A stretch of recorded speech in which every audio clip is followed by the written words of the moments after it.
ഞാൻ മുദ്രപത്രം പ്രിന്റ് ചെയ്യുന്ന സ്ഥലത്ത് നിന്ന് വിളിക്കുന്ന. പെട്ടെന്ന് വന്ന് അവരെ അറസ്റ്റ് ചെയ്യാം.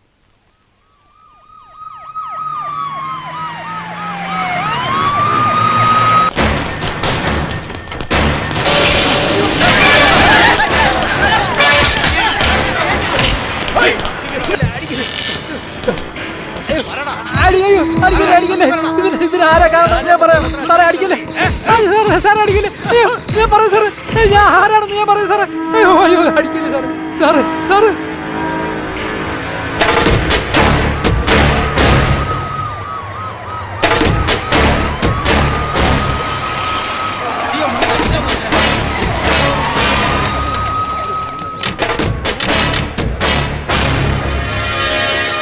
വ്യാജമുദ്രപത്ര കേസിൽ താങ്കളുടെ പേരിൽ 1000 കോടിയുടെ അഴിമതി ആരോപണം ഉണ്ടല്ലോ.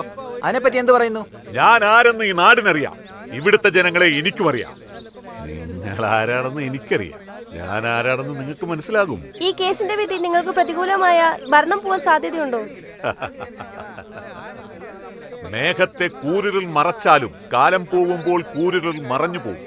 തമസോമാ ജ്യോതിർഗമയാന്നല്ലേ. സാറൊന്നും മനസ്സിലാവുന്നില്ല. ഞങ്ങളൊന്ന് ചോദിക്കുന്നു, നിങ്ങൾ വേറെന്തോ പറയുന്നു. വളരട്ടെ കേരളം, ഉണരട്ടെ ഭൂമി, തിളങ്ങട്ടെ ഭാരതം. ഇരുവിഭാഗങ്ങളുടെയും വാദങ്ങൾ കേട്ടതിനു ശേഷം ഈ കേസിൽ നമ്മുടെ രാജ്യത്തിലെ വിവിധ സംസ്ഥാനങ്ങളിലുള്ള അധികാരം വഹിക്കുന്നവർ ഈ കേസിൽ ഉൾപ്പെട്ടതായി സംശയം ബലപ്പെട്ടിരിക്കുന്നു. ഈ അഴിമതി നമ്മുടെ രാജ്യത്തിന്റെ സമ്പദ് വ്യവസ്ഥയെ അട്ടിമറിക്കുന്നതായി കോടതി കണ്ടെത്തിയിരിക്കുന്നു. തുടർന്ന് ഈ കേസ് അന്വേഷിക്കുന്നതിനുള്ള അധികാരം സംസ്ഥാനങ്ങൾക്ക് വിട്ടുകൊടുത്താൽ രാഷ്ട്രീയ അധികാര സ്വാധീനത്തിലൂടെ സത്യസന്ധമായ കേസന്വേഷണത്തിന്റെ ദിശ മാറ്റാൻ സാധ്യതയുണ്ട്. അതുകൊണ്ട് ശരിയായ പ്രതികളെ നിയമത്തിന്റെ മുന്നിൽ കൊണ്ടുവരാൻ ഈ കേസ് CBIക്ക് കൈമാറാൻ കോടതി ഉത്തരവിടുന്നു.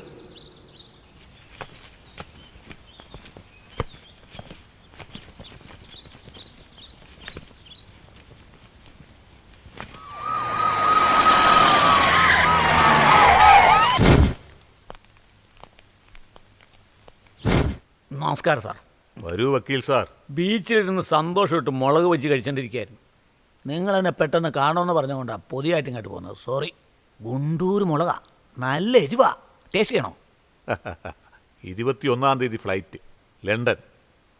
അവിടെ നിങ്ങൾക്ക് സ്വന്തമായിട്ടൊരു വീട്, സ്വിസ് ബാങ്കിൽ അക്കൗണ്ട്, സൂട്ട് കേസ് നിറയെ ഹോട്ട് ക്യാഷ്. നിങ്ങൾ ചെയ്യേണ്ടത് ഒരേ ഒരു കാര്യം. വ്യാജമുദ്രപത്ര കേസിൽ CBI എൻ്റെ മേൽ കേസെടുത്തിരിക്കുക. അതിൻ്റെ വിചാരണ ഡൽഹിയിൽ സ്പെഷ്യൽ കോർട്ടിൽ വെച്ചിരിക്കുക. അതിലെനിക്കെതിരെ സർക്കാർ വക്കീലായിട്ട് നിങ്ങൾ ഹാജരാകാൻ പാടില്ല. എന്താ നിങ്ങളീ പറയുന്നത്? നിങ്ങൾക്ക് പകരം വേറെ ഏത് വക്കീൽ ഹാജരായാലും ഞാൻ ഈസി ആയിട്ട് ജയിക്കും. നിങ്ങളുടെ ആരോഗ്യം സംരക്ഷിക്കാൻ നിങ്ങൾ ഇത്രത്തോളം ഗുളികൾ കഴിക്കുന്നില്ലേ? അതുപോലെ നിങ്ങളുടെ അധികാരം സംരക്ഷിക്കാൻ വേണ്ടി നിങ്ങൾ എനിക്ക് വിലയിടുന്നു. പക്ഷേ ഏർവാടിയിലെ മനോരോഗികൾ വെന്തു മരിച്ചില്ലേ? അതിൽ നിങ്ങൾ വിഷമിച്ചോ? ശ്രീരംഗത്ത് കല്യാണ സദ്യക്ക് വന്ന കുറേ പാവങ്ങളും വെന്തു മരിച്ചില്ലേ? അതിൽ നിങ്ങൾ വിഷമിച്ചോ? അതെല്ലാം പോട്ടെ സാർ. കുംഭകോണത്തിൽ പള്ളിക്കൂടത്തിൽ വന്ന പിഞ്ചു കുഞ്ഞുങ്ങൾ വെന്തു മരിച്ചില്ലേ സാർ? സ്കൂള് കത്തിപ്പോയതിൽ ഞങ്ങൾക്കെന്താ ബന്ധം? സാറേ, പള്ളിക്കൂടം എന്ന് പറഞ്ഞാൽ 4 മരം ഉണ്ടാകണം, ഓടിക്കളിക്കാൻ കുറച്ച് സ്ഥലം ഉണ്ടാകണം. പക്ഷേ നിങ്ങളെന്താ ചെയ്യുന്നത്? കാശ് വാങ്ങിയിട്ട് ഇടവഴിയിലും ടെറസിൻ്റെ മുകളിലും പള്ളിക്കൂടം നടത്താൻ അനുവാദം കൊടുക്കുന്നു. അതുകൊണ്ടാണ് കുംഭകോണത്തെ ആ സ്കൂൾ ചുടുകാടായി മാറിപ്പോയത്. ആ കുട്ടികൾ ഒരു ദിവസം എരിഞ്ഞത് മാത്രമേ നിങ്ങൾക്കറിയൂ.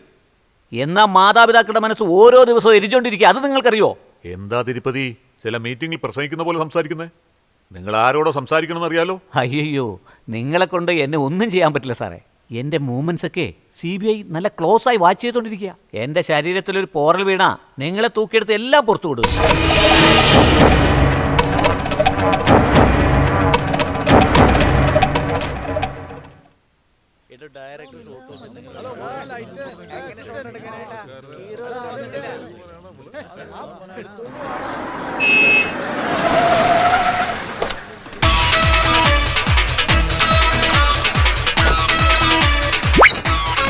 വാടോ ഹീറോ, അഭിനയിക്കാൻ തുടങ്ങിയിട്ട് 3 ദിവസം പോലും ആയിട്ടില്ല. അപ്പോഴേക്ക് ലേറ്റ് ആയി വരാൻ തുടങ്ങിയോ? സാർ, വഴിയിൽ ട്രാഫിക് ജാം ആയിരുന്നു. അതിന് കാലിലൊന്നും വീഴൊന്നും വേണ്ടാട്ടാ. സാറേ, എന്നോട് ഇപ്പൊ കാലിലേക്ക് വീഴും. വലിയ ഹീറോ ആയി കഴിയുമ്പേ കാല് വാരും നീയൊക്കെ. എനിക്ക് അറിയാതൊക്കെ ഞാൻ എത്ര ഹീറോ കണ്ടോ. എണീക്കണോ സാർ? എന്തിനാണ് സാർ നിങ്ങൾ എല്ലാരും കൂട്ടത്തിൽ എന്നെ പെടുത്തിയത്? എന്റെ ശരീരത്തിൽ ഒരു തുള്ളി രക്തശേഷിക്കും വരെ ഞാൻ നിങ്ങളെ മറക്കില്ല സാർ. കറക്റ്റ്. ഇതാണ് നീ സീനിൽ പറയേണ്ട ഡയലോഗ്. നീ ഫാക്ടറി ഓണറുടെ മോൻ, സ്വന്തം അച്ഛനെ എതിർത്ത് ഈ ഫാക്ടറി തൊഴിലാളികൾക്ക് വേണ്ടി സമരം ചെയ്യുന്നു. Camera action. സമരം ചെയ്യും, സമരം ചെയ്യും, സമരം ചെയ്യും, സമരം ചെയ്യും, സമരം ചെയ്യും, സമരം ചെയ്യും, സമരം ചെയ്യും, സമരം ചെയ്യും, അവസാനം വരെ പോരാടും. സമരം ചെയ്യും, സമരം ചെയ്യും. അവസാനം വരെ. ഓക്കെ. അധ്വാനിച്ചാലേ ഉയരൂ. Good morning sir. സാർ ഒരു ഓട്ടോഗ്രാഫ്. ഓട്ടോഗ്രാഫ് എന്റെ ഞാൻ അഭിനയിക്കാൻ വന്നിട്ട് 3 ദിവസമായിട്ടുള്ളൂ സാർ. കുഴപ്പമില്ല സാർ. എന്നാലൊരു അലൈപ്പായത സിനിമയ്ക്ക് വേണ്ടി മാധവൻ ഇതേ സ്ഥലത്ത് വെച്ച് അഭിനയിച്ച സാർ. അന്ന് അദ്ദേഹത്തിന്റെ പേഴ്സണാലിറ്റി കണ്ടിട്ട് ഭാവിയിൽ നിങ്ങൾ വലിയ ആളാവെന്ന് പറഞ്ഞ ഒരേ ഒരാൾ ഞാനാണ് സാർ.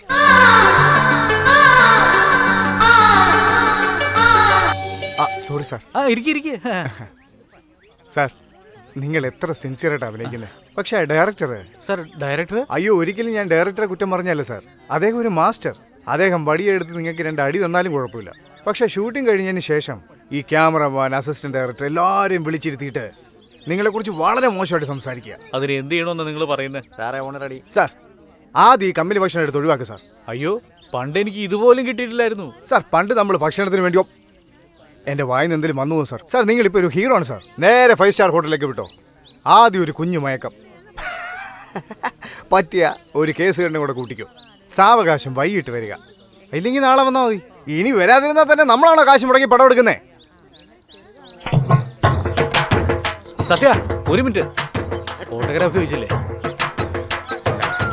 നിങ്ങൾ പറഞ്ഞത് 100% ശരിയാ. ഇൻട്രൊഡ്യൂസ് ചെയ്ത ഒറ്റ കാരണം കൊണ്ട് നമ്മളെ അടിമയാക്കാൻ സമ്മതിക്കരുത്. ചുവരണ്ടയിലെ ചിത്രം വരയ്ക്കാൻ പറ്റുമോ, കവറണ്ടയിലെ പോസ്റ്റ് ചെയ്യാൻ പറ്റും. Correct sir. ഈ പടം ഇല്ലെങ്കിൽ അടുത്ത പടം, അടുത്ത പടം ഇല്ലെങ്കിൽ മറ്റേ പടം. ചെല്ലു സാർ. ആ കുളനോട് പറഞ്ഞേക്ക്. ശരി സാർ. നമസ്കാരം സാർ. ഒരു ഓട്ടോഗ്രാഫ്. എന്റെ പടം കണ്ടിട്ടുണ്ടോ സാർ? സിനിമ എന്ന് പറഞ്ഞാൽ സാറിന് സിനിമ മാത്രം കാണാറുണ്ട്. ഗുഡ്. സാർ ഈ അടുത്ത് സാറിന്റെ ഒരു പടം റിലീസായില്ലേ സാർ? ഇങ്ങനൊരു പടം. അത് കളക്ഷനിൽ തൂത്തുവാരിയല്ലോ സാർ. അയ്യേ, അങ്ങനെ ഒരു സിനിമ ഡയറക്ട് ചെയ്തായിരുന്നു. അതിൽ ഇൻട്രൊഡ്യൂസ് ആയവളാ ഈ രഞ്ജിത. ഇന്ന് അവളാ നമ്പർ 1 ഹീറോയിൻ. എനിക്ക് തന്നെ കോൾ ഷീറ്റ് കുറച്ച് തരാന്നാ പറയുന്നത്. സാർ തെറ്റ് നിങ്ങളുടെ ഭാഗത്താ സാർ. ഇപ്പോ ഒരു പുതുമുഖ താരത്തെ പരിചയപ്പെടുത്തുന്നു വെച്ചോ. അവർ ആജീവനാന്തം നമ്മുടെ അടിമയായിരിക്കുന്നത് പോലെ ഒരു എഗ്രിമെന്റ് എഴുതണം സാർ. ഇപ്പോ ഈ സിനിമയിൽ നിങ്ങളൊരു ഹീറോയെ പരിചയപ്പെടുത്തുന്നില്ലേ? എഗ്രിമെന്റ് എഴുതിയിട്ടുണ്ടോ? എന്റെ ഹീറോയിനെ കുറിച്ച് എന്നോട് കുറ്റം പറയുന്നു. ആരാ താൻ? ജൂനിയർ ആർട്ടിസ്റ്റ് ആണ് സാർ. തീറ്റ കഴിഞ്ഞാ അല്ല, പോന്നേ ഉള്ളൂ. ശരി സാർ. ക്ഷമിക്കണം സാർ. സാർ നിങ്ങൾ എടോ പോടോ എന്നൊരു പടം ഡയറക്റ്റ് ചെയ്തില്ലേ സാർ? അത് ചിങ്കിയ ഫുങ്കിയ എന്നൊരു ചൈനീസ് പടം കോപ്പി അടിച്ച്. പിന്നെ ഇപ്പൊ നിങ്ങൾ ഡയറക്റ്റ് ചെയ്തുകൊണ്ടിരിക്കുന്ന പടം പോലും നിങ്ങളുടെ അസിസ്റ്റന്റ് ഡയറക്ടറുടെ കഥ. അത് നിങ്ങൾ 500 രൂപ കൊടുത്ത് മൊത്തമായിട്ട് ഇങ്ങനെ എഴുതി വാങ്ങിച്ചെന്ന്. അങ്ങനെയാണോ പറഞ്ഞേ? വേറെന്തൊക്കെയാ പറഞ്ഞേ? വലിയ കുറ്റമൊന്നും പറഞ്ഞില്ല സാർ. ആ പന്നനാണെങ്കിൽ ഈ ഡയറക്ഷനെ പറ്റി ഒരു പിണ്ണാക്കും അറിയില്ലെന്ന്. എല്ലാ ക്യാമറമാനാ ചെയ്യുന്നതെന്ന് പറഞ്ഞു സാർ. എവിടെയാണ് അവൻ? എവിടെ? എന്തിനാണോ ഇങ്ങനെ നിലവിളി? എനിക്ക് പടം വേണ്ട സാർ, വേണ്ട. എടോ ഡയറക്ടറെ, എന്തിനാ ഇത്ര ടെൻഷൻ അടിക്കുന്നത്? റോട്ടിൽ ആക്രി വറക്കി കിടന്ന ചെക്കനാ. മേക്കപ്പ് ഇട്ട് ഹീറോ ആക്കിയതിന് ഇതും കിട്ടണം, ഇതിനപ്പുറവും കിട്ടണം. എനിക്ക് രണ്ടിലൊന്നും അറിഞ്ഞേ പറ്റൂ. അനിയാ, ആ കഥാനായകനെ കുറിച്ച് എന്താവശ്യം നീ പറഞ്ഞു കൊടുത്ത്? അവൻ നല്ലൊരു പയ്യനല്ലേ, നീ എന്താ ഇങ്ങനെയൊക്കെ ചെയ്യുന്നത്? സാർ ഇതാരാ സാർ? ഞാൻ ആരാന്നാ? രാവിലെ ആവി പറക്കുന്ന ഇഡ്ഡലി അടിച്ച് കയറ്റിയില്ലേ, അവസാനം ചൂട് ചായ കുടിച്ചില്ല, അതൊക്കെ തരുന്നത് ഞാനാടാ. റബ്ബർ തോട്ടം വിറ്റിട്ട് സിനിമ എടുക്കാൻ വന്നവനാ. ബൺറൂട്ടി പോയി ചോദിച്ചു നോക്ക്. റബ്ബർ പാണ്ഡ്യൻ എന്ന് പറഞ്ഞ ആരും പറഞ്ഞു തരും, ഞാനായി പടത്തിന്റെ പ്രൊഡ്യൂസർ. അതിനെന്തിനാടാ ചിരിക്കണേ? അവര് ഡയറക്ടറെ പറ്റി പറഞ്ഞൊന്നുമല്ല സാർ, നിങ്ങളെ പറ്റി പറഞ്ഞ കേട്ടോണ്ടല്ലോ.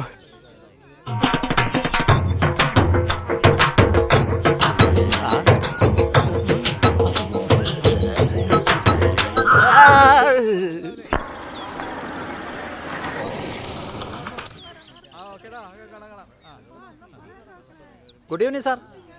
ഇവിടെ വാടോ. എന്താ ഉള്ളിൽ ഷൂട്ടിംഗ് നടക്കുന്നുണ്ടല്ലോ? ഡയറക്ടർ ഞാനില്ലാത്ത ഏതെങ്കിലും ഷോട്ട്സ് എടുക്കുന്നുണ്ടോ? നിങ്ങളെ ഒഴിവാക്കി ഷൂട്ട് ചെയ്തോണ്ടിരിക്കുക. ഞാനില്ലാതെയാ? എടോ, ഞാനാടാ ഈ പടത്തിലെ ഹീറോ. അതൊക്കെ രാവിലെ സാർ, ഇപ്പൊ കഥയൊക്കെ മാറിപ്പോയി. താൻ എന്താ ഈ പറയുന്നേ? ഹീറോയെ തന്നെ മാറ്റിക്കളഞ്ഞു.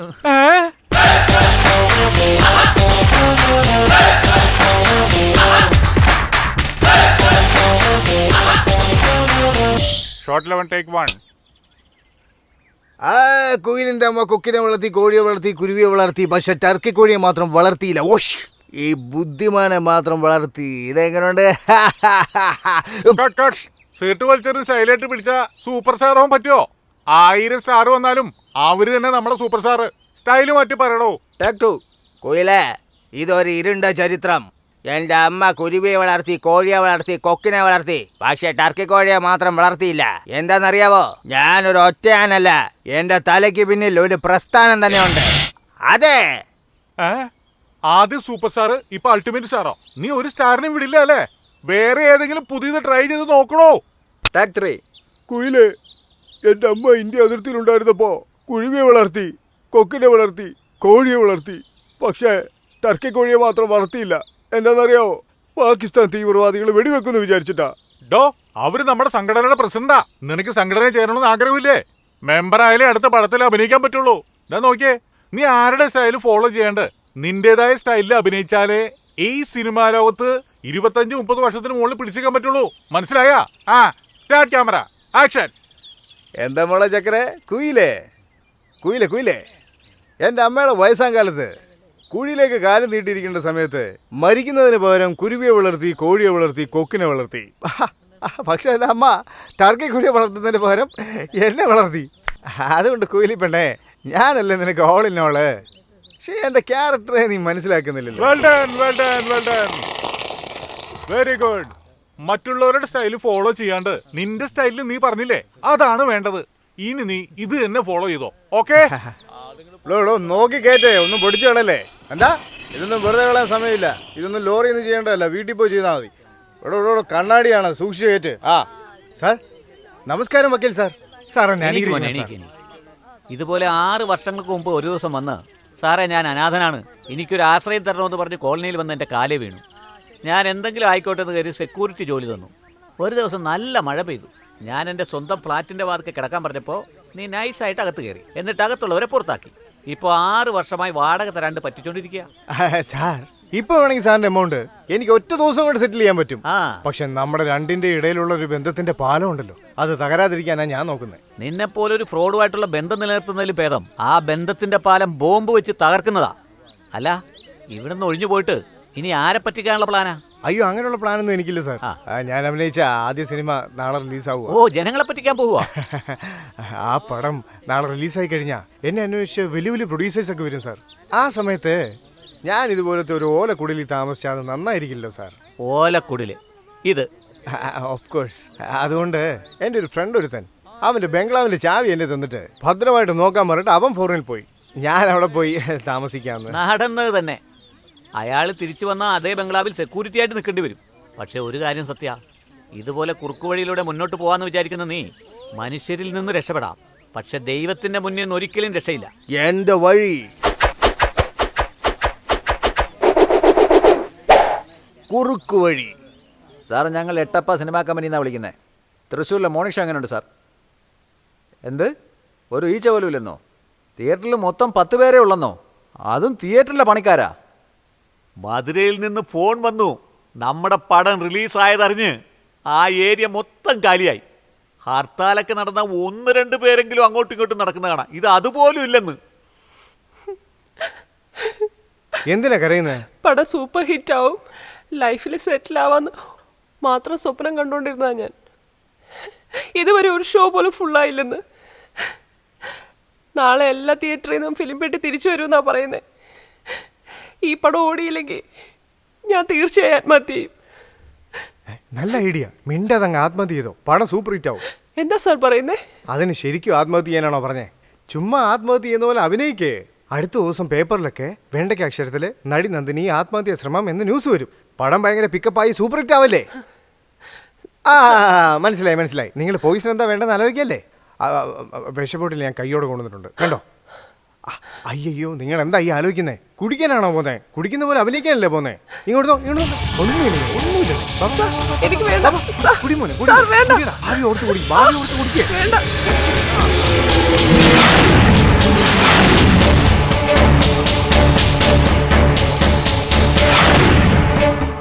ഡോക്ടർ, നന്ദിനി രക്ഷപ്പെടണം.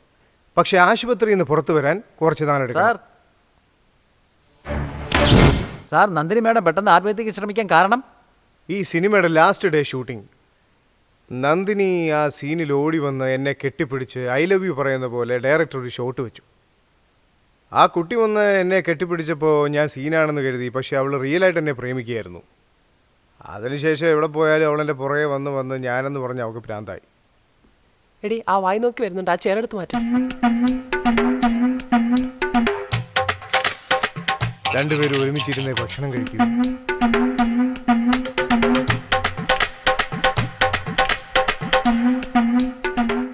ഈ ലവ് സ്റ്റോറിയുടെ ക്ലൈമാക്സ് ഇന്ന് എൻ്റെ വീട്ടിൽ വെച്ചാണ് സംഭവിച്ചത്.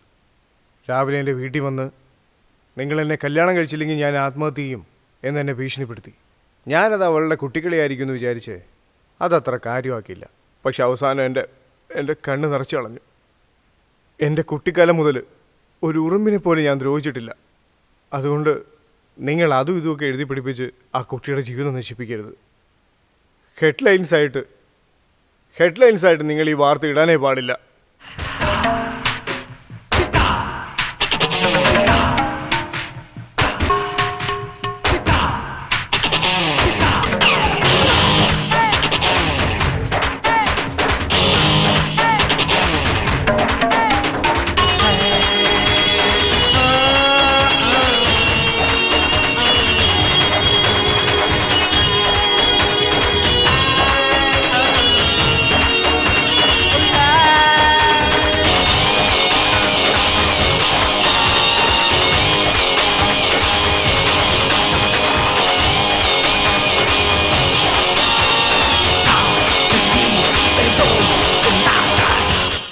Hi please sit down.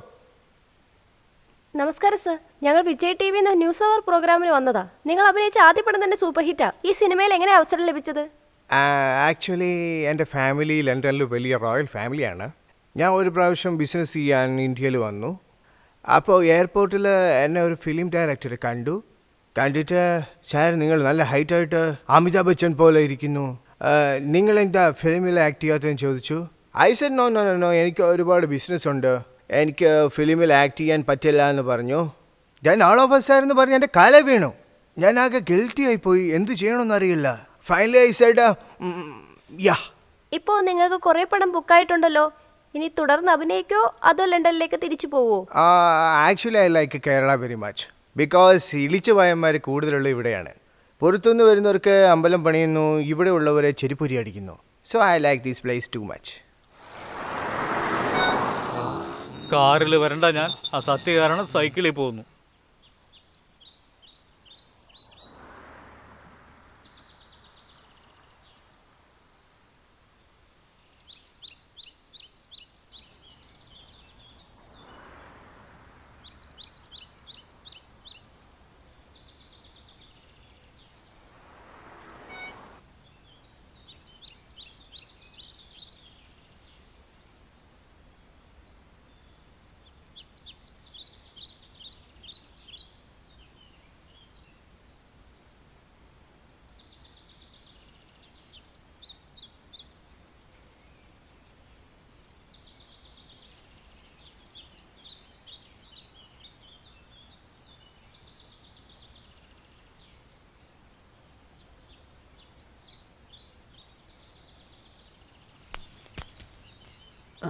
Sir, ചോദിക്കുന്നോണ്ടൊന്നും തോന്നരുത്. എന്തിനാ സാർ പഠിക്കിട്ട് അനക്കി നോക്കുന്നു, തറ ചവിട്ടി നോക്കുന്നു? Any problem? അനിയ, ഇതെന്റെ സ്റ്റുഡിയോ, ഞാൻ എന്ത് വേണമെങ്കിലും ചെയ്യും. അത് ചോദിക്കാൻ നീ ആരാ? നിങ്ങളുടെ സ്റ്റുഡിയോ? ആ, അങ്ങനെയാണ്. നിങ്ങൾ ആരാ സാർ? ഞാനാടാ AVM ശരവണൻ. AVM ശരവണ? ആ ഒരു ഫോട്ടോയിൽ ഇങ്ങനല്ലോ. അനിയ, പടയപ്പ സിനിമ കണ്ടിട്ടുണ്ടോ? ഉണ്ട്. അതിൽ രജനീകാന്ത് എങ്ങനെയാ? നേരിൽ കാണുമ്പോ എങ്ങനെയാ? അതുപോലെയാണ് ഇതും. എന്ന് വെച്ചാ നിങ്ങളാണ് ശരിക്കും AVM ശരവണൻ? Yes. സാറേ, നിങ്ങളെ നേരിൽ കാണാൻ ഭാഗ്യം കിട്ടിയല്ലോ. സാറേ, ആ. നിങ്ങളുടെ കമ്പനി എത്രയോ പുതുമുഖ താരങ്ങളെ സൃഷ്ടിച്ചിരിക്കുന്നു. അതെ. ആ കണ്ണട ഒരു മാറ്റി എന്നെ ഒരു നോക്കിയാ ഞാനും വലിയ ഹീറോ ആവും സാർ. കണ്ണുപൊട്ടനെ നിന്നെ ഹീറോ ആക്കും. നോക്ക്, എന്റെ അടുത്ത പടത്തിന്റെ പേര് ലക്ഷാധിപതി. അതിലെ നായകന്റെ വേഷം പിച്ചക്കാരൻ. നിന്നെ കണ്ടാൽ ലക്ഷാധിപതിയുടെ ലുക്കാ. എങ്ങനെ നീ പിച്ചക്കാരനായി മാറും? ഒരു മിനിറ്റ്, ഈ മോതിരം ഒന്ന് പിടിച്ചേ, ഈ വാച്ചും മാല പിടിച്ചു. സാർ, ഇപ്പൊ എങ്ങനെയുണ്ട്? ശരിക്കും പിച്ചക്കാരനെ പോലെ ഇല്ലേ? നിന്നെ കണ്ട അന്തിപ്പിച്ചക്കാരനെ പോലെ. ചുമ്മാ പറഞ്ഞതല്ല, പറഞ്ഞ സെക്കൻഡിൽ തന്നെ മേക്കപ്പ് മാൻ ഇല്ലാതെ, കോസ്റ്റ്യൂമർ ഇല്ലാതെ അപ്പൊ തന്നെ ഗെറ്റപ്പ് മാറ്റിയ നീ മികച്ചൊരു കലാകാരൻ തന്നെയാ. Blank cheque. എന്റെ അടുത്ത പടത്തിലെ ഹീറോ നീ തന്നെ. എന്താടാ, ഉള്ളിലേക്ക് പോകാൻ എന്നോട് കാശ് വെച്ചില്ലേ? ഇപ്പൊ നിന്റെ കമ്പനിക്ക് ഞാനടാ പുതിയ ഹീറോ. AVM ശരവണൻ സാറാ പറഞ്ഞേ. എന്താടാ? AVM ശരവണൻ സാറ് ഫോറിൽ പോയിട്ട് 15 ദിവസമായി. നിന്നെ അവര് ഹീറോ ആക്കാന്ന് പറഞ്ഞെന്നോ? 15 ദിവസമായിന്നാ. അപ്പൊ ഉള്ളില് വെള്ള ഷർട്ടും വെള്ള പാന്റും ഇട്ട് നിന്നത് ആരാ? വെള്ള ഷർട്ടും വെള്ള പാന്റും ഇട്ട എല്ലാരും ശരവണൻ സാറിനെ പോലെ ആവോണോ? ഇല്ല, കൈയും കെട്ടി നിന്നല്ലോ. ബ്ലാങ്ക് ചെക്ക് തന്നു. എമൗണ്ടും ഇട്ടിട്ടില്ല, ഒപ്പും ഇട്ടിട്ടില്ല. സത്യത്തിൽ ഇത് ബ്ലാങ്ക് ചെക്കാണ്. പോടാ പുറത്ത്. എൻ്റെ 30 വർഷത്തെ രാഷ്ട്രീയ ജീവിതത്തിൽ എത്രയോ കേസും ജയിലും കോടതികളും കണ്ടിട്ടുള്ളതാണ്. പക്ഷേ ഈ വ്യാജ മുദ്രപത്ര കേസിൽ എവിഡൻസ് കൂടുതലായി കേസ് സ്ട്രോങ് ആയി പോയിക്കൊണ്ടിരിക്കുക. നാളെ കോർട്ടിൽ ആ എവിഡൻസിനെയൊക്കെ കൗണ്ടർ ചെയ്ത് എൻ്റെ പാർട്ടിയുടെ മുഖം രക്ഷിക്കാൻ വേണ്ടിയാണ് നിങ്ങളെ ഡൽഹിയിൽ നിന്ന് വരുത്തിയത്. ഡോണ്ട് വറി സർ, ഈ കേസൊക്കെ എനിക്ക് നിസ്സാരമാണ്. സ്റ്റേറ്റ് ടു സെൻട്രൽ വരെ ഇതുപോലെ കുറെ കേസ് ഡീൽ ചെയ്തിട്ടുണ്ട്. I will handle it. 40 വർഷമായിട്ട് ഞാൻ ഈ പാർട്ടിയിൽ വിശ്വസ്തനാ. നാളത്തെ വിധി ഞങ്ങൾക്ക് അനുകൂലമാക്കി തന്നാൽ ഞാൻ പാർട്ടിയുടെ ചെലവിൽ നിങ്ങൾക്ക് ക്ഷേത്രം പണിയും. കാരണം പാർട്ടിയുടെ അഭിമാന പ്രശ്ന. അതുമാത്രമല്ല, എലക്ഷൻ അടുത്തുകൊണ്ടിരിക്കുക. ഇപ്പൊ തന്നെ പാർട്ടിക്ക് നല്ല ചീത്ത പേരുണ്ട്. ഈ സാഹചര്യത്തിൽ നാളെ എന്തെങ്കിലും സംഭവിച്ചാൽ പാർട്ടി തന്നെ തകർന്നു പോകും. അത് കഴിഞ്ഞ് 40 വർഷമായിട്ട് വളർത്തിക്കൊണ്ടുവന്ന പാർട്ടി ഇല്ലാണ്ടായി പോവും. എങ്ങനെയെങ്കിലും നാളത്തെ വിധി ഞങ്ങൾക്ക് അനുകൂലമാക്കി തരണം സർ. ഞാൻ കാല് പിടിച്ച് അപേക്ഷിക്കുക. അയ്യോ വീണു. എന്ത് പറ്റി അറിവാനന്തം? കഴിച്ചത് അധികമായി. മോളിന്ന് താഴേക്ക് വീണു വീണു.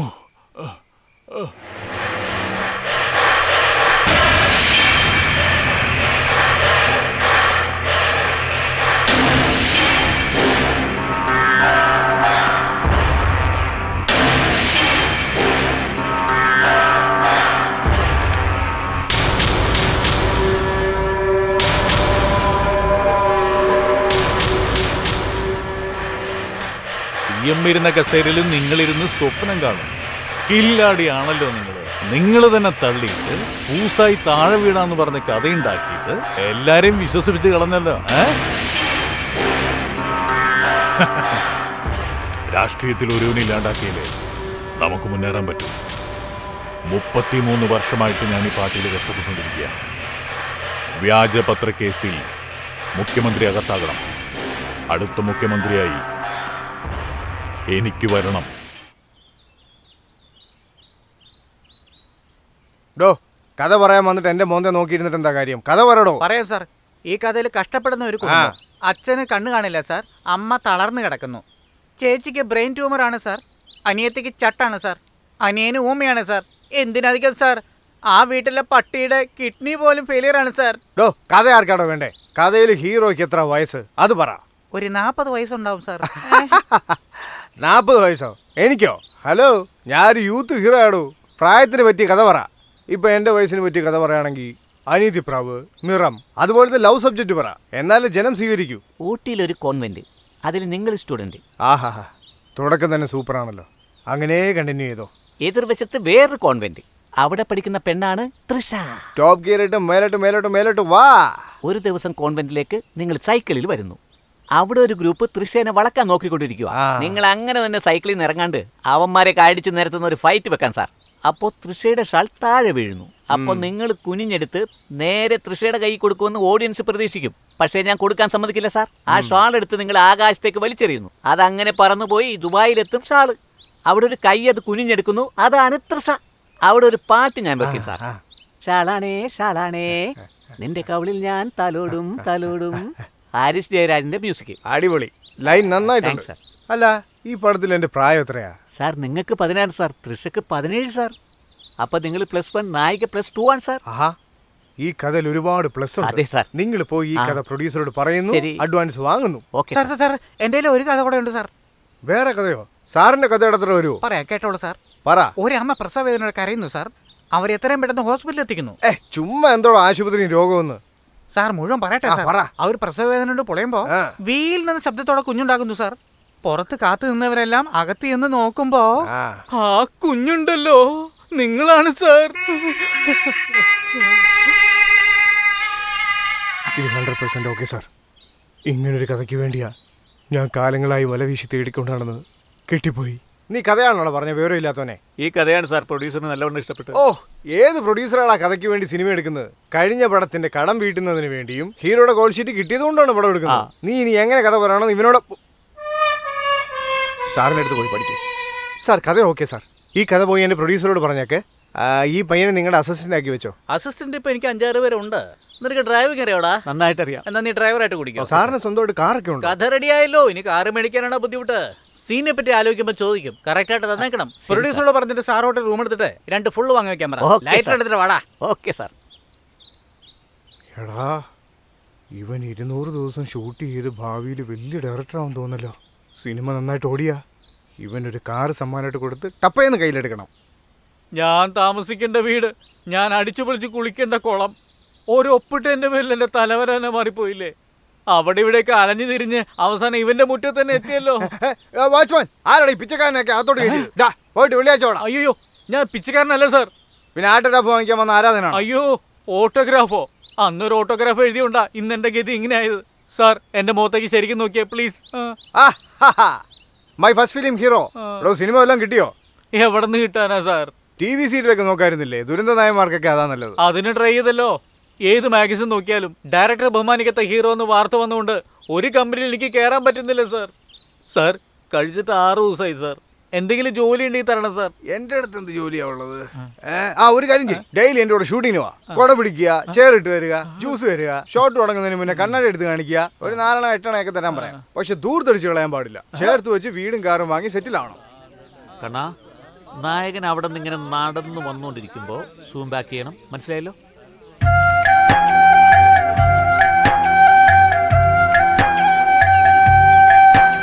എന്തിനാ കരയുന്നേ? നിനക്ക് ഹീറോ ആവാൻ പറ്റാത്തോണ്ടാ? നിങ്ങളൊക്കെ ഹീറോ ആയാലോ നിർത്താൻ കരയുന്നത്? അതിന് ജനങ്ങൾ കരഞ്ഞോളൂ, നീ വേടാ. സാറേ, ഷോട്ട് റെഡി. എന്താ സീന്? നിങ്ങൾ നടന്നു വന്നുകൊണ്ടിരിക്കുമ്പോൾ നിങ്ങളുടെ കാലടിയിലെ മണ്ണെടുത്ത് അവർ ഭസ്മം പോലെ കുറി വരയ്ക്കും. അതെ ഡയറക്ടറെ, ആ. കാൽ കീഴിലെ മണ്ണെടുത്ത് നെറ്റിയിൽ ഭസ്മം പോലെ കുറിവരച്ച അപ്പൊ അമ്പലത്തിൽ ഇരിക്കുന്ന ഭസ്മൊക്കെ പാടത്തിൽ കൃഷി ചെയ്യണമെന്നാ? ഏതിനൊക്കെ എന്തൊക്കെ ഉപയോഗിക്കുന്നോ അതിനൊക്കെ അത് തന്നെ ഉപയോഗിക്കുക. അതൊന്നും അല്ലാതെ കാൽ കീഴിലെ മണ്ണെടുത്ത് നെറ്റിയിൽ ഭസ്മക്കുറി വരച്ച ചോറി വന്ന് വഴുക്കും. കണ്ടവരൊക്കെ ചവിട്ടി നടന്ന സ്ഥലമല്ലേ? നോക്കി, സീൻ മാത്രം മാറ്റിയാ പോരാ, കഥ തന്നെ മാറ്റണം. അല്ലെങ്കിൽ ഷൂട്ടിംഗ് ക്യാൻസൽ. സാർ, ശരിക്കും ഷൂട്ടിംഗ് ക്യാൻസൽ ആകാൻ പോവാണ് സാർ. എന്തിനാടാ? ഹീറോയിൻ പ്രശ്നം ഉണ്ടാക്കുകയാണ്. അവരുവോ? നമസ്കാരം സത്യ സാർ. നമസ്കാരം. എന്താ പ്രശ്നം? ഇത് ന്യായമാണോ എന്ന് പറയൂ സാർ. ഡയറക്ടർ കഥ പറഞ്ഞപ്പോ ഗ്രാമീണ കഥയാ, ചുവട് സാരി എടുത്ത് വരാൻ പറഞ്ഞു. ഇപ്പൊ എന്നോട് സ്വിമ്മിംഗ് സൂട്ട് ഇട്ട് വരാൻ പറയുന്നു. എന്താ കുട്ടി, നീന്തുന്ന സീൻ എടുക്കുമ്പോ 8 മുഴ സാരി ഉടുത്ത് നീന്താൻ പറ്റുമോ? സോറി സാർ, ഞാൻ ഫാമിലി സബ്ജക്റ്റിൽ മാത്രമേ അഭിനയിക്കൂ. കുടുംബ പ്രേക്ഷകരുടെ കഥാപാത്രമാണെന്ന്. എന്നാ ഒരു കാര്യം ചെയ്യും, എല്ലാ ദിവസവും രാവിലെ ഒരു ഗ്ലാസ് ഗ്ലിസറിൻ കുടിച്ചിട്ട് പോയി TV സീരിയലിൽ പോയി കരയേ. TV സീരിയലിനെ കളിയാക്കണ്ട sir. ഫ്യൂച്ചറിൽ സാറും അങ്ങോട്ട് വരേണ്ടി വരും. ശരി ശരി ഡയറക്ടർ സാർ, ഇന്നാ നിങ്ങൾ തന്ന അഡ്വാൻസ് ചെക്ക്. അയ്യോ, ചെക്ക് അനാവശ്യമായിട്ട് വലിച്ചെറിഞ്ഞിട്ട് പോവുകയെ. എന്റെ സാറേ, നിങ്ങളുടെ കോൾ ഷീറ്റ് കിട്ടാൻ 6 മാസമാണ് കാത്തിരുന്നത്. ഇപ്പൊ വേറെ ഹീറോയിനെ എവിടെ പോയി കണ്ടുപിടിക്കാൻ? ഇതാണോ പുതിയതായിട്ട് വന്ന ഐശ്വര്യ? ഇവളുടെ കൂടെ അഭിനയിച്ചു കഴിഞ്ഞാൽ നമ്പർ 1 ആയിട്ട് മാറാം.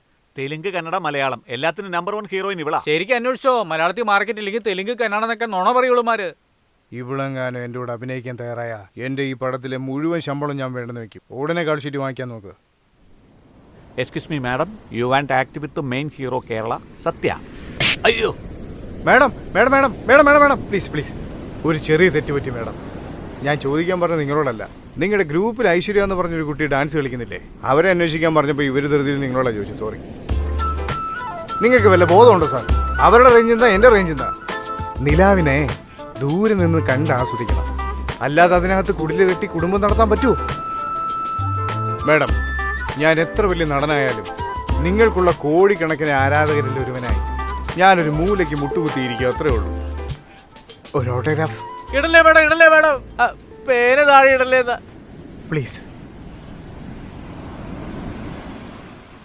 എന്നെ സാറേ ആലോചിക്കുന്നേ, വേറൊരു സൂപ്പർ ഐഡിയ ഉണ്ട്. അവളൊരു ഹിസ്റ്റോറിക്കൽ സിനിമയിൽ അഭിനയിക്കുന്നുണ്ട്. അതുകൊണ്ട് അവൾ കളരിപ്പയറ്റ് പഠിക്കണമെന്ന് ആഗ്രഹിക്കുന്നുണ്ട്. അവൾക്ക് മുമ്പേ നിങ്ങൾ ഏതെങ്കിലും ഒരു ഗുരുവിൻ്റെ കയ്യോ കാലോ പിടിച്ച് നിങ്ങൾ കളരിപ്പയറ്റ് പഠിച്ച് അവളെ പഠിപ്പിച്ചു കൊടുത്താൽ നിങ്ങൾക്ക് അവളുടെ കൂടെ ഹീറോ ആയിട്ട് അഭിനയിക്കും.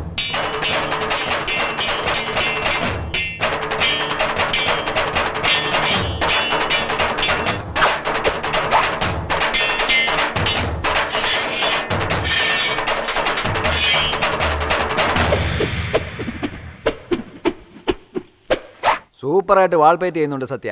ഈ പടത്തിൽ വേറൊരു ഹീറോയിനായിട്ട് അവർക്ക് ട്രെയിനിങ് കൊടുക്കുന്നതിനേക്കാളും നല്ലത് അതും നിങ്ങൾക്ക് തന്നെ ചെയ്യാന്നേ ഉള്ളൂ. സോറി സാർ, ഒരു വാണത്തിന് തീ കൊളുത്തി വിട്ടാൽ അത് ആകാശം തൊടുന്ന പോലെ മുകളിലേക്ക് പോകും. പക്ഷെ പെട്ടെന്ന് താഴെ വീഴും. ഞാൻ വാണം, അവരാകാശം. ഞാനൊരു ചെറിയ നടൻ, അവരൊരു സീനിയർ ആർട്ടിസ്റ്റ്. ഞങ്ങൾ ഒരുമിച്ച് അഭിനയിച്ചിട്ട് അത് പ്രേക്ഷകർ സ്വീകരിച്ചില്ലെങ്കിൽ നിങ്ങൾക്ക് കോടികൾ നഷ്ടമാവും. എന്നോട് ക്ഷമിക്കണം.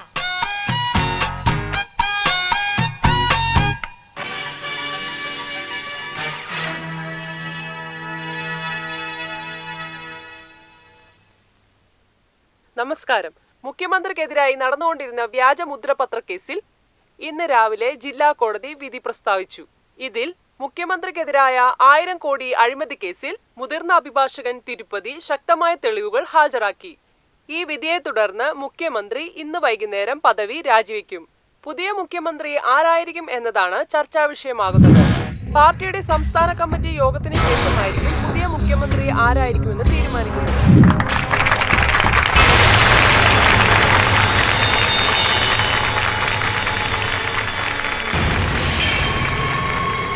വരൂ അനന്തം.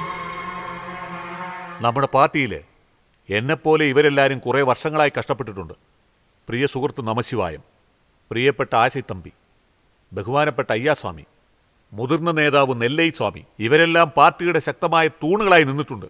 ഇവരിൽ ഒരാളെ മുഖ്യമന്ത്രിയെ തീരുമാനിച്ചാൽ മറ്റുള്ളവർക്കത് അതൃപ്തിയായി മാറും. അതാണ് എൻ്റെ മകനെ തന്നെ സീമാക്കാൻ തീരുമാനിച്ചത്. അതിനാൽ പാർട്ടി സെക്രട്ടറി എന്ന നിലയിൽ ഞാനെടുത്ത തീരുമാനപ്രകാരം ഗവർണർക്ക് കൊടുക്കുന്ന ഒപ്പ് ശേഖരണത്തിൽ ആദ്യ ഒപ്പ് നിങ്ങളുടേതായിക്കോട്ടെ.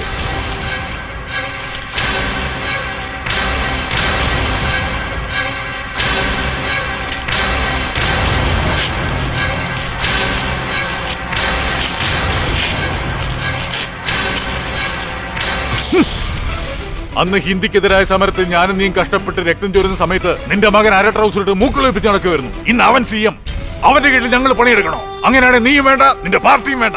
അറിവാനന്ദം, വെറുതെ ഒച്ചവെക്കലോളൂ. വീട്ടിലൊരു മരം വെക്കണമെന്ന് പറഞ്ഞിട്ട് വീട്ടിലൊരു മകനെ വളർത്തി നാട് ഭരിക്കാൻ വിട്ട ഞങ്ങളൊക്കെ നാക്ക് പിടിച്ചോണ്ടിരിക്കണോ? അങ്കിൾ മര്യാദയ്ക്ക് സംസാരിക്കും. നിന്നോടൊക്കെ എന്താ മര്യാദയുടെ? പാല് കുടിക്കണ പ്രായത്തിൽ നാട് ഭരിക്കാൻ വന്നേക്കുന്നു. രാഷ്ട്രീയം എന്ന് പറഞ്ഞ എന്താണെന്നറിയോടാ? പുന്നാര മോനെ. എന്താ മക്കൾ പാർട്ടി രണ്ടായി പിളർന്നു. പാർട്ടി നേതാവായ അറിവാനന്ദം തന്റെ കൂടെയുള്ള അണികളുമായി പുതിയ പാർട്ടി രൂപീകരിച്ചു. അല്ല, നിങ്ങൾ എന്താ മനസ്സിൽ വിചാരിച്ചുകൊണ്ടിരിക്കുന്നേ? എന്റെ കൂടെ ഒന്ന് അഭിനയിക്കാനേ ഓരോരുത്തരും മത്സരിച്ചുകൊണ്ടിരിക്കുക. പക്ഷെ നിങ്ങളോ എന്നെ അവഗണിച്ച് തരം താഴ്ത്തി കളഞ്ഞില്ലേ? എന്താ ഈ പറയുന്നേ? നിങ്ങളൊരു കടൽ, ഞാനൊരു കടുക്. സ്ട്രെയിറ്റ് ആയിട്ട് പറയും, നിങ്ങൾ എന്റെ കൂടെ അഭിനയിക്കുന്നോ ഇല്ലയോ? ഇല്ല ഇല്ല ഇല്ല. ചെങ്കൽപ്പട്ടില് അങ്കമുത്തു എന്ന് പറഞ്ഞ എനിക്കൊരു അമ്മയുടെ മോളുണ്ടായിരുന്നു. നാട്ടുകാരെയൊക്കെ വിളിച്ച് ഞങ്ങളുടെ കല്യാണം ഗംഭീരമായിട്ട് നടത്തി. രണ്ടുപേരും തിരുപ്പതി പോയിട്ട് തിരിച്ചു വരുമ്പോൾ ഒരു വളവിൽ വെച്ച് വണ്ടി നിയന്ത്രണം തെറ്റി 1000 അടി താഴ്ചയിലേക്ക് രണ്ടുപേരും കിടകടാന്നുരുണ്ടു. അവൾ എന്നെ വിട്ടുപോയി. ഞാൻ മാത്രം പുന്നകൈമന്നൻ കമലഹാസനെ പോലെ ഒരു മരക്കൊമ്പിൽ തലകീഴായി തൂങ്ങിക്കിടക്കുകയായിരുന്നു. പക്ഷെ അതിനുശേഷം എന്റെ ചിരിയെല്ലാം മാഞ്ഞുപോയി.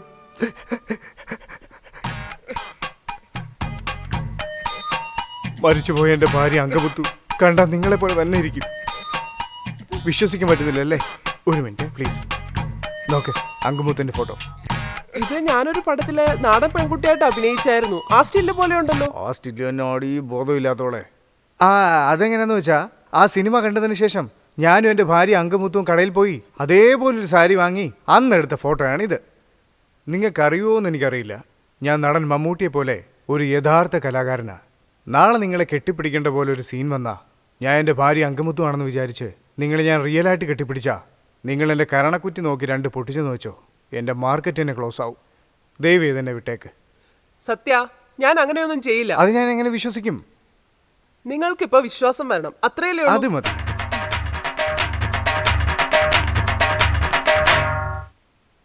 അവൻ നിങ്ങൾ വിചാരിക്കുന്ന പോലെ അത്ര നല്ലവനൊന്നുമല്ല. അവനൊരു ഫ്രോഡാ. ഇന്നവൻ വലിയ നടനൊക്കെ ആയിരിക്കും. അവൻ്റെ പൂർവ്വകാല ചരിത്ര സത്യങ്ങളൊക്കെ ഞാൻ നിങ്ങളോട് പറയാം. അതങ്ങനെ തന്നെ പത്രത്തിൽ വരണം. മാഡം, ഫസ്റ്റ് ഫിലിമിൽ തന്നെ നിങ്ങൾ അവരോട് ജോഡിയായിട്ട് അഭിനയിച്ചല്ലോ, പിന്നെ ഒരു സിനിമയിലും അഭിനയിച്ചില്ല. സിനിമയിൽ നിന്ന് പതിയെ ഒതുങ്ങിപ്പോവാൻ എന്താ കാരണം? ഒതുങ്ങിയതല്ല, ഒതുക്കി കളഞ്ഞതാ. ഉയർന്നു വരേണ്ട എന്നെ ഒരു പടം പോലും ഇല്ലാതെ എന്നെ വീട്ടിലിരുത്തിയത് സത്യ അന്ന് കൊടുത്ത വാർത്തയാ. അവനെ ഞാൻ വെറുതെ വിടില്ല.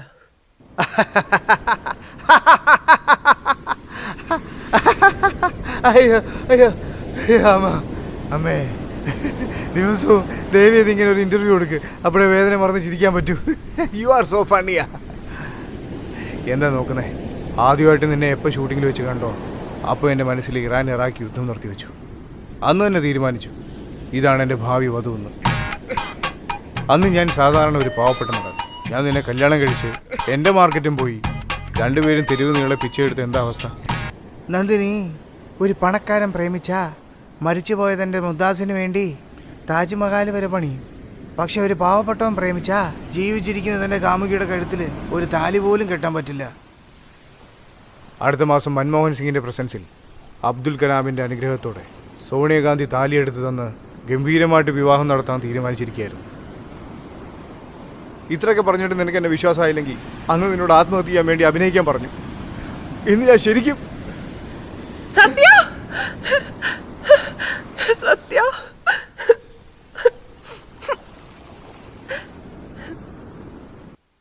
Super super. Thank you sir. Director sir, ആ. എനിക്ക് ഈ പടത്തിൽ എന്തെങ്കിലും ഒരു പഞ്ച് ഡയലോഗ് തരുമോ? അയ്യേ, ഊമ ക്യാരക്ടറാണെങ്കിൽ നിങ്ങൾക്ക് പഞ്ച് ഡയലോഗ് വേണമല്ലേ? എന്ത് പഞ്ച് ഡയലോഗ്? ഞാൻ വിചാരിച്ച ഇത് ചെയ്യും അത് ചെയ്യുമെന്നൊക്കെ നീ ഉള്ളത്. വലിയ കൊമ്പത്ത് നടനാണല്ലോ. നീ വിചാരിച്ച ലോകം തലകീഴായി മറിക്കുമെന്ന് സ്വയം പുകഴ്ത്തണോ? ഹിറ്റ്ലർ എത്ര വലിയ ആളാ, ലോകത്തെ തന്നെ വിറപ്പിച്ചു. അവസാനം ആത്മഹത്യ ചെയ്യേണ്ടി വന്നില്ലേ? എന്ത് ക്യാരക്ടർ അതനുസരിച്ച് സംസാരിക്കും. Punch dialogue, bunch dialogue. ഏയ് ലൈറ്റ് തിരിച്ചേ. സത്യൻ, നമ്മുടെ തിയേറ്ററിൽ 100ാം നാൾ ഫംഗ്ഷൻ വന്ന കണ്ടില്ലേ? സത്യം ഈ തിയേറ്ററിൽ മാത്രമല്ല, നമ്മുടെ നാട്ടിലെ എല്ലാ തിയേറ്ററിലും 100ാം നാൾ ഫംഗ്ഷന് പോകുന്നുണ്ട്. എന്താ സാർ, സാറിന് വേണ്ടി ഇത്ര ആള് കൂടുന്നുണ്ടല്ലോ. ഒന്നും വരണ്ട, ഒരു പാർട്ടി നടന്നു സാറേ. ആള് കൂടി എന്ന് പറഞ്ഞിട്ട് പാർട്ടി തുടങ്ങാൻ പറ്റൂടാ? അങ്ങനെയാണെങ്കിൽ ഫുട്പാത്തിൽ ആടവൈദ്യന്മാരടുത്ത് ആള് കൂടുന്നില്ലേ, അവർക്കൊക്കെ പാർട്ടി തുടങ്ങാൻ പറ്റുമോ? എടാ, നടനാണെങ്കിൽ ആള് കൂടുക തന്നെ ചെയ്യും. ഞങ്ങൾ എല്ലാവരെക്കാട്ടിലും കുള്ളമണി വരുമ്പോൾ ആള് കൂടുന്നു അറിയോ? ശരി, സ്വന്തം പാർട്ടി ഒന്നും വേണ്ട, രാഷ്ട്രീയത്തിൽ ഇറങ്ങാൻ പോവാന്ന് ഒരു സൂചന കൊടുക്ക് സാറേ. നമ്മൾ രാഷ്ട്രീയത്തിലേക്ക് വരുന്നില്ലോ, പിന്നെ എന്തിനു പ്രഖ്യാപിക്കണം? സാറേ, നിങ്ങൾ രാഷ്ട്രീയത്തിൽ ഇറങ്ങാന്ന് അറിയിച്ചാ സത്യ സാറ് മുഖ്യമന്ത്രിയാവും. നമ്മൾ MLA MP സംസ്ഥാനം ജില്ല എന്നൊക്കെ പറഞ്ഞ് കാശുണ്ടാക്കാനുള്ള ആഗ്രഹത്തിലേ നമ്മുടെ ആരാധകർ സാറിന്റെ പടത്തിന്റെ റിലീസിന്റെ അന്ന് ഫ്ലെക്സ് വെക്കും, പൂവറിയും, തേങ്ങ ചുറ്റി ഉടയ്ക്കും, തിയേറ്ററിൽ അവന്മാർ ഓളം ഉണ്ടാക്കും. അപ്പൊ കളക്ഷൻ കൂടും. കളക്ഷൻ കൂടെ സാറിന്റെ പേയ്മെന്റ് കൂട്ടാം. പിന്നെ 4 വീട് 4 കാറൊക്കെ വാങ്ങി അവസാനം വരെ രാഷ്ട്രീയത്തിൽ ഇറങ്ങാതെ ഈ മാർക്കറ്റ് പണി കൊടുക്കാം. അമ്പള വീരാ, രാഷ്ട്രീയത്തിൽ ഇറങ്ങുന്നു എന്ന് വെറുതെ പറയുന്നത് ഇതിനാണല്ലേ? പൊതുജന സേവനത്തിനൊന്നും അല്ലായിരുന്നല്ലേ? അതുപോട്ടെ, രാഷ്ട്രീയത്തിൽ ഇറങ്ങാൻ എനിക്ക് എന്ത് യോഗ്യത? എന്താ സാർ ഇങ്ങനെ ചോദിക്കുന്നത്? നിങ്ങൾ വെളുത്തലിരിക്കുന്നത് കുറച്ച് MGRന്റെ ലുക്ക് ഉണ്ട്. ഒന്നും പറയണ്ട, ചുവപ്പ് MGR സത്യ അങ്ങനെ പോസ്റ്റ് അടിച്ച് നമുക്ക് അങ്ങോട്ടിക്കാം. മോനെ, ഒരേ ഒരു MGR ഉള്ളൂ. ചുവപ്പ് MGR, കറുപ്പ് MGR, ബ്ലൂ MGR, പച്ച MGR, മഞ്ഞ MGR, ചെറിയ MGR, വലിയ MGR, കോളൻ MGR, തടിയൻ MGR. MGRനെ തരം തിരിച്ച് വിൽക്കല്ലേ? ഈ ലോകത്തില് 1 sun, 1 moon and only 1 MGR. നീ വണ്ടി കയറി.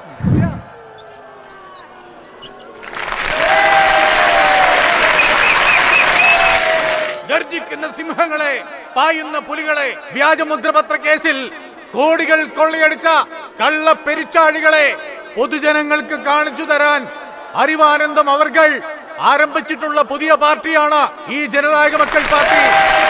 ഞാൻ ഈ വേദിയിൽ നിന്നുകൊണ്ട് ഒരു കാര്യം ഉറപ്പിച്ചു പറയുകയാണ്, അടുത്ത മുഖ്യമന്ത്രി ശ്രീ അറിവാനന്ദം തന്നെയായിരിക്കും. ഇനി ശ്രീ അറിവാനന്ദം സംസാരിക്കുന്നതായിരിക്കും. എന്നെ വളർത്തിക്കൊണ്ടിരിക്കുന്ന ഈ നാടിന്റെ മക്കളെ കുടുംബരാഷ്ട്രീയം പാടില്ലെന്ന് നിർബന്ധമാക്കിക്കൊണ്ടാണ് ഈ പാർട്ടി ഞാൻ തുടങ്ങിയിരിക്കുന്നത്. എന്റെ ജീവിതകാലം മുഴുവനും നിങ്ങൾക്ക് വേണ്ടി കഷ്ടപ്പെടാൻ ഞാൻ തയ്യാറാണ്. ഈ ജനനായക മക്കൾ പാർട്ടി ആരെയും വിശ്വസിച്ച് ആരംഭിച്ചതല്ല. ഈ കടൽ പോലെ വന്ന ജനക്കൂട്ടത്തെ വിശ്വസിച്ചാണ് ഞാൻ ഈ പാർട്ടി ആരംഭിച്ചിട്ടുള്ളത്.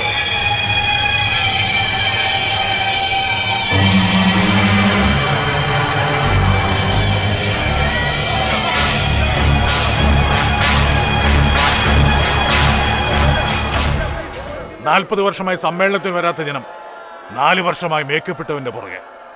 ഇന്ന് രാത്രി തന്നെ ആളെ വിട്ട് ക്ലോസ് ചെയ്യണം. ഭ്രാന്തനെ പോലെ സംസാരിക്കില്ലേ? പുതിയ പാർട്ടി തുടങ്ങി നമുക്ക് ആളെ കൂട്ടാൻ ശക്തി വേണം. ആ ശക്തി സത്യയുടെ കയ്യിലുണ്ട്. ഉടനെ അവനെ പാർട്ടി ചേർത്ത് പ്രചരണത്തിന് ഏർപ്പാട് ചെയ്യുക. വേണ്ട അറിവാനന്ദ സാർ, സത്യയെ നമ്മുടെ പാർട്ടി ചേർക്കുന്ന റിസ്കാ. നാളെ പ്രവർത്തകരെല്ലാം അവന്റെ കൂടെ നിൽക്കും. അതെ അറിവാനന്ദ സാറേ, ഒരു നടനെ വിശ്വസിച്ച് പാർട്ടി നടത്തേണ്ട ആവശ്യം നമ്മുടെ പാർട്ടിക്കില്ല. ഇത് ശരിയല്ല. പാർട്ടിയുടെ തന്ത്രമറിയാതെ സംസാരിക്കില്ലേ? കയ്യിൽ വടി പിടിച്ചിട്ടാ ഗാന്ധിജി നേതാവായത്. കയ്യിൽ കൊടി പിടിച്ചിട്ടാ തിരുപ്പൂർ കുമരൻ നേതാവായത്. ഇന്ന് നടന്റെ കൈ പിടിച്ചാൽ മാത്രമേ നാട് ഭരിക്കാൻ പറ്റൂ എന്ന അവസ്ഥയായി. ഇപ്പൊ ജനങ്ങൾക്ക് സിനിമാക്കാരെ മാത്രം മതി. 24 മണിക്കൂറിനുള്ളിൽ ആ സത്യയുടെ ജാതകം എന്റെ കയ്യിലെത്തണം. സത്യരാഷ്ട്രീയത്തിൽ ഇറങ്ങാൻ പാടില്ല. ഇനി സിനിമയിലും അഭിനയിക്കാൻ പാടില്ല. അവന്റെ മുഖത്ത് ആസിഡ് ഒഴിച്ച് അവന്റെ ഇമേജ് തന്നെ ഇല്ലാതാക്കണം.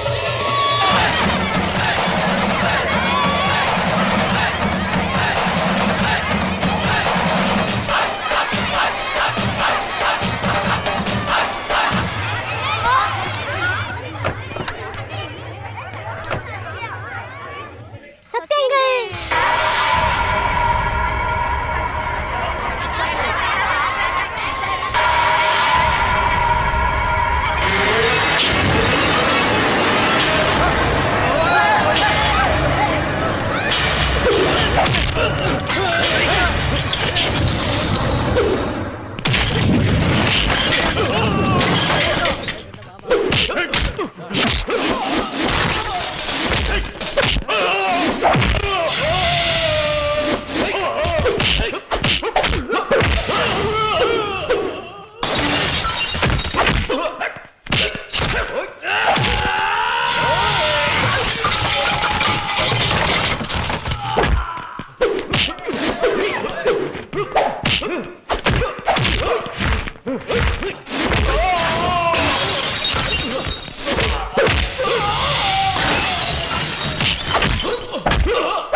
ഓടാ.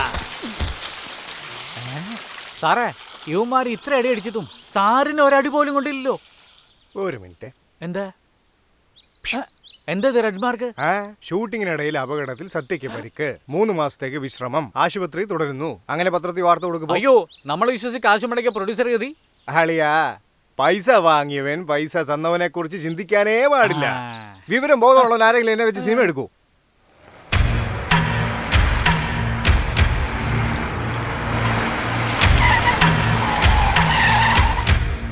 ദയവ് ചെയ്ത് ഞാൻ പറയുന്ന മാത്രം പത്രത്തിൽ എഴുത്. സാറിന് പറ്റിയ പരിക്ക് നിസ്സാരമല്ല.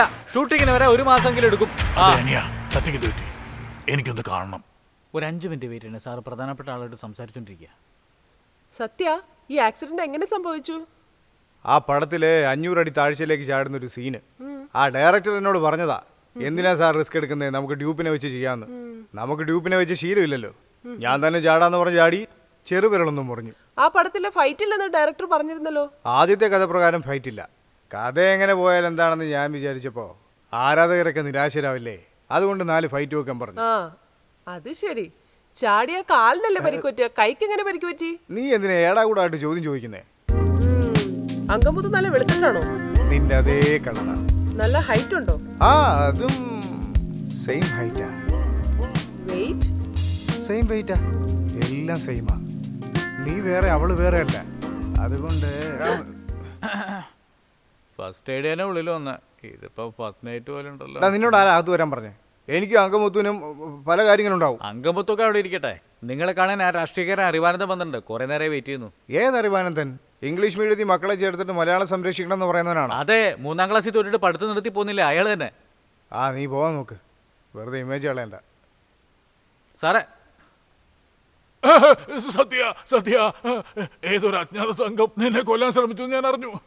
മധുര സമ്മേളനം ക്യാൻസൽ ചെയ്തിട്ട് തിരക്കിട്ട് ഓടി വന്ന സത്യ കാണാൻ. നിന്റെ കണ്ണിലൊരു പൊടി വീണ എന്റെ ചങ്കിൽ 100 സൂചി കുത്തുന്ന പോലെ. ഹലോ, ഇതിനു മുന്നേ ഞാൻ നിങ്ങളെ കണ്ടിട്ടേ ഇല്ല. എന്തിനാ എന്നോട് ഇത്ര സ്നേഹം കാണിക്കുന്നേ? നമ്മൾ തമ്മിൽ പരിചയമില്ലായിരിക്കാം, പക്ഷെ നീ അഭിനയിച്ച സിനിമയില് കുടുംബരാഷ്ട്രീയം പാടില്ലെന്ന് ഞങ്ങളുടെ പാർട്ടി അനുകൂലിച്ച് പറഞ്ഞത് അത് മറക്കാൻ പറ്റുന്ന സംഭവമാണോ? സാറേ, ആ പടം റിലീസായില്ലോ. ആരാ, കമ്മീഷനാണോ? എന്താ സാർ ചെയ്യുന്നേ? എന്റെ പാർട്ടിയുടെ കൽത്തുണ്ടോട് ചെരിഞ്ഞു കിടക്കുമ്പോ 24 മണിക്കൂറിനുള്ളിൽ ആ പ്രതികളെയെല്ലാം അറസ്റ്റ് ചെയ്തില്ലെങ്കിൽ ഈ നാട് കാശ്മീരാവും. സാർ മനസ്സിലായി സാർ. നിങ്ങളുടെ പാർട്ടിക്ക് ഡൊണേഷൻ വേണം, അത്രയല്ലേ ഉള്ളൂ. എടാ, നിന്റെ പാർട്ടിന്ന് എന്തെങ്കിലും ചില്ലറ കൊടുക്കും. സത്യയോട് എനിക്ക് ഇഷ്ടം തോന്നാൻ കാരണം ഈ ഫലിതം പറച്ചില്ല. കൈയെടുക്കും സാർ. ഞാൻ എന്ത് തമാശ കാണിച്ചെന്നാ? ഷൂട്ടിങ്ങിനിടയ്ക്ക് ഗുരുതരമായ പരിക്ക് പറ്റി ബെഡ് റെസ്റ്റ് എടുക്കാൻ വേണ്ടി ഞാൻ ഈ ഹോസ്പിറ്റലിൽ അഡ്മിറ്റ് ആയത്, അത്രേ ഉള്ളൂ. ദയവായി എഴുന്ന് പോകണം. പോകാം. പോകുന്നതിന് മുമ്പ് എന്താ ഒരു അഭിനയം! സിനിമാക്കാർ രാഷ്ട്രീയത്തിലേക്ക് പോകുന്നതിന് പകരം രാഷ്ട്രീയക്കാർ സിനിമയിലേക്ക് വരുന്നവരുണ്ടല്ലോ. നോക്ക്,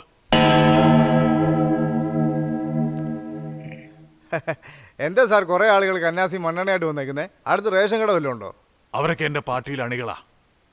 താങ്കൾ എന്റെ പാർട്ടി ചേർന്നില്ലെങ്കിൽ അവര് തീ കൊളുത്തി മരിക്കും. സാർ എന്താ സാർ ഇത്? നോക്കിയേ, എനിക്ക് രാഷ്ട്രീയമായിട്ട് ഒരു വിധത്തിലുള്ള നേതാവേ പോസ്റ്റർ റെഡി. പോസ്റ്ററാ സാറേ? അഴിമതിയില്ല രാഷ്ട്രീയം വളരാൻ ജനനായക മക്കൾ പാർട്ടിക്ക് പിന്തുണയുമായി ഒരേ ഒരു ആദർശ ധീരൻ. നിങ്ങൾ ആദർശ ധീരനാണ്. നടൻ ഫൈസർ സത്യ മുത്തമിടുന്നു മുഴക്കമായി വരുന്നു.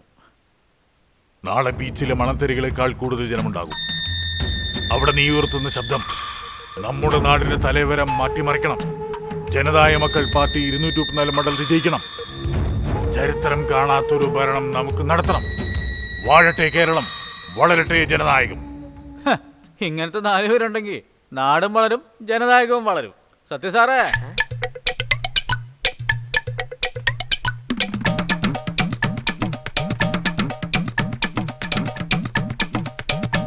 ഞാൻ രാഷ്ട്രീയത്തിൽ ഇറങ്ങാൻ പോകുന്നു.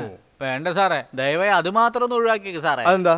അല്ലേലും രാഷ്ട്രീയം ഒരഴുക്കിയാല ചീഞ്ഞാറി കിടക്കുക. അതിൽ നിങ്ങളും കൂടെ ഇറങ്ങിയ നാട് താങ്ങൂല സാറേ. എനിക്ക് രാഷ്ട്രീയത്തിൽ പോയേ പറ്റൂ. രാഷ്ട്രീയത്തിൽ പോയേ പറ്റുള്ളൂ. അപ്പൊ ഞാൻ ഒരു ചോദ്യം ചോദിക്കാം, അതിനാദ്യം മറുപടി പറഞ്ഞിട്ട് പിന്നെ വേണേ ഇറങ്ങിക്കോ. സാറേ, ഇത് ലോക ഭൂപടം. ഇതാണ് ലോകമാപ്പ്. ഇതില് ഇന്ത്യ എവിടെയാണെന്ന് കാണിച്ചതാ. എന്നിട്ട് രാഷ്ട്രീയത്തിൽ ഇറങ്ങിക്കോ. ഇന്ത്യ എന്ന് വെച്ചാ നമ്മുടെ രാജ്യം. ഓ, നമ്മുടെ രാജ്യം കാണിച്ചു തരണം അല്ലേ? കമോൺ, കാണിക്ക്. എവിടെ കാണിച്ച? കമോൺ. എന്തിനാ എന്നെ അടിച്ച? എന്താടാ എന്റെ ജന്മനാട് കാണിച്ചു കൊടുക്കാൻ പറഞ്ഞോടാ? സാറേ, നിങ്ങക്ക് രാഷ്ട്രീയത്തിൽ ഇറങ്ങാം, കുമ്മി അടിക്കാം, കുളിക്കാം, എന്തിന് നീന്തുകയും ചെയ്യാം.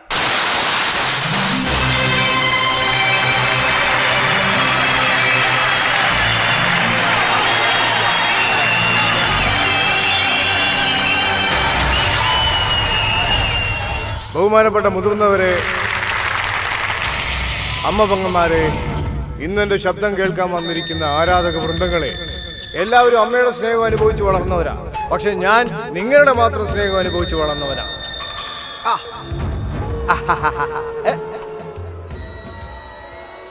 ഒരാൾ ഈ കൂട്ടത്തിൽ നിന്ന് എന്റെ നേരെ മുട്ട എറിഞ്ഞു തന്നിട്ടുണ്ട്, തക്കാളി എറിഞ്ഞു തന്നിട്ടുണ്ട്. അയാളോടൊരു ചെറിയ നിർദ്ദേശം കൂടി, ഇതുപോലൊരു സവാളയും കൂടെ എറിഞ്ഞു തന്നാ ഓംലെറ്റ് അടിച്ച് എല്ലാവർക്കും വിതരണം ചെയ്യാമായിരുന്നു. എന്താന്ന് വെച്ചാ അലുവ കൊടുത്ത് ഞാൻ മടുത്തുപോയി. ഒരു ചേഞ്ചിന് ഓംലെറ്റ് കൊടുക്കാന്ന് വിചാരിക്കുന്നു. ഒരാൾ സ്റ്റേജിൽ കയറി മൈക്കിന് മുന്നിൽ നിന്ന ശേഷം അവന്റെ നേരെ മുട്ടയും തക്കാളി എറിയുന്നോ അപ്പൊ തന്നെ അവൻ രാഷ്ട്രീയത്തിൽ വരാൻ യോഗ്യനാണെന്നുള്ള ISI മുദ്ര പതിച്ചു കഴിഞ്ഞു. സിനിമാ നടൻ രാഷ്ട്രീയത്തിൽ വരാൻ പാടുണ്ടോ? മേക്കപ്പ് ഇട്ടവൻ ഈ വേദിയിൽ കയറാവോ? ഇങ്ങനെയുള്ള പല ചോദ്യങ്ങൾക്ക് ഇപ്പൊ ഞാൻ ഉത്തരം പറയാൻ പോവാം. സിനിമയും രാഷ്ട്രീയം തമ്മിൽ വലിയ വ്യത്യാസമില്ല. അവിടെ ഷൂട്ടിങ്, ഇവിടെ മീറ്റിംഗ്. അവിടെ മൈക്കിന് മുന്നിൽ ഡബ് ചെയ്യുന്നു, ഇവിടെ മൈക്കിന് മുന്നിൽ പൊള്ള വാഗ്ദാനം. അവിടെ സ്റ്റുഡിയോയ്ക്കുള്ളിൽ ഡ്യൂപ്ലിക്കേറ്റ് സ്റ്റണ്ട് നടക്കുന്നു, ഇവിടെ അസംബ്ലിക്കുള്ളിൽ ഒറിജിനൽ സ്റ്റണ്ട് നടക്കുന്നു. അവിടെ കാശ് വാങ്ങിച്ചിട്ട് 2.5 മണിക്കൂർ ജനങ്ങളെ പറ്റിക്കുന്നു, ഇവിടെ വോട്ട് വാങ്ങിയിട്ട് 5 വർഷം ജനങ്ങളെ പറ്റിക്കുന്നു. അങ്ങനെ മേക്കപ്പ് ഇടുന്നവൻ നടൻ, രാഷ്ട്രീയ വേദി കയറുന്നവൻ മഹാനടൻ. ശരി. എല്ലാരും പറയുന്നത് ഇന്ത്യയുടെ ദാരിദ്ര്യം മാറണമെങ്കിൽ നദികളെയൊക്കെ ഒന്നാക്കണമെന്നാണ്. എന്റെ ചോദ്യം ഇതാണ്, ഈ നദികളൊക്കെ എവിടുന്നാ ഉത്ഭവിക്കുന്നത്? മലയിൽ നിന്നാ തുടങ്ങുന്നത്. സോ ഇന്ത്യയിൽ ധാരാളം മലകൾ ഉള്ളതുകൊണ്ട് മലകളിൽ നിന്നും ധാരാളം നദികൾ ഉത്ഭവിക്കുന്നു. അപ്പൊ നമ്മൾ എന്താണ് ചെയ്യേണ്ടത്? മലകളൊക്കെ ഒന്നായി ചേർക്കണം. ചേർത്ത് ഒറ്റ മലയാക്കി മാറ്റിയാൽ ഇന്ത്യയിൽ ഒരു നദിയല്ലേ ഉത്ഭവിക്കുകയുള്ളൂ, ശരിയല്ലേ? ഈ മലകളെയൊക്കെ ഒന്നാക്കി മാറ്റാൻ വേണ്ടി ഞാൻ എന്റെ പോക്കറ്റിൽ നിന്ന് എന്റെ ആദ്യ സംഭാവനയായ 1 രൂപ സമർപ്പിക്കുന്നു. Take this sir. ആരെങ്കിലുമൊക്കെ ഈ പാർട്ടിക്ക് വോട്ട് ചെയ്തെന്ന് വെച്ച് നിങ്ങളിൽ ഒരാൾ പോലും ഈ പാർട്ടിക്ക് വോട്ട് ചെയ്യേണ്ട ആവശ്യമില്ല. നിങ്ങൾ ഏത് പാർട്ടിക്ക് വേണേലും വോട്ട് ചെയ്തോളൂ, വോട്ട് ചെയ്യാതെ വേണേലും ഇരുന്നോളൂ. ഇലക്ഷന്റെ സമയത്ത് നിങ്ങൾ വേണേ നാട് ചുറ്റാൻ പൊക്കോ, അതിന് പ്രശ്നം എന്താ? ഞാൻ എന്റെ ജോലി നോക്കുന്നു, നിങ്ങൾ നിങ്ങളുടെ ജോലി നോക്കിയോ. ആ മനുഷ്യൻ അദ്ദേഹത്തിന്റെ ജോലി നോക്കിയോട്ടെ. എനിക്ക് ഹിമാലയത്തിലേക്ക് പോകാനുള്ള സമയമായിക്കൊണ്ടിരിക്കുന്നുണ്ട്. എന്റെ വാക്കുകൾ ഞാൻ ഇവിടെ ഉപസംഹരിക്കുന്നു. വാഴട്ടെ കേരളം, വളരട്ടെ കേരളം, ഉണരട്ടെ കേരളം. ദേഹം മണ്ണിന്, ജീവൻ നാടിന്. എന്റെ നാട്, എന്റെ നാട്, എന്റെ നാട്. നാടായിക്കട്ടാ. എന്താ സാർ? முதல்ல போய் வண்டி ஸ்டார்ட் பண்ணு. அப்புறம் என்கிட்ட வந்து சொல்லு. अच्छा जी, गाड़ी तैयार है, आप जल्दी आइए.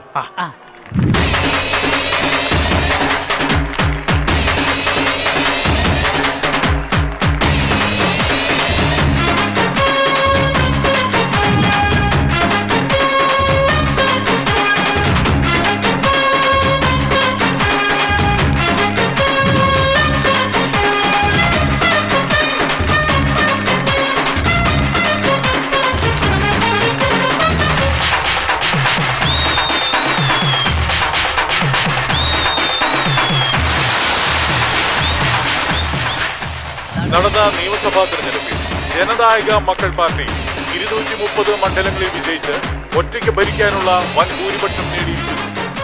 പാർട്ടിയുടെ സംസ്ഥാന നേതാവ് അറിവാനന്ദം പുതിയ മുഖ്യമന്ത്രിയായി എതിരാളികളില്ലാതെ തെരഞ്ഞെടുക്കപ്പെട്ടിരിക്കുന്നു.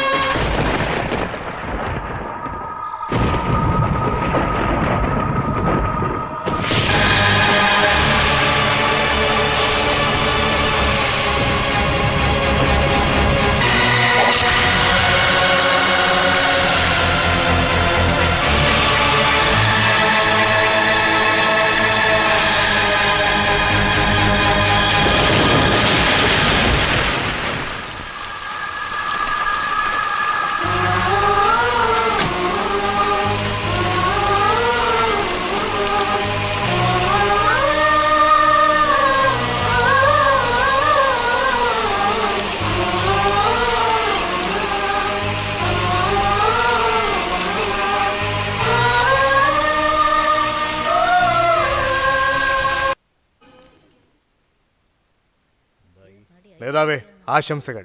നന്ദി സത്യ. ഇത് ഐശ്വര്യ, ഇപ്പൊ കേരളത്തിലെ നമ്പർ 1 നായിക ഇവരാ. നമസ്കാരം സർ.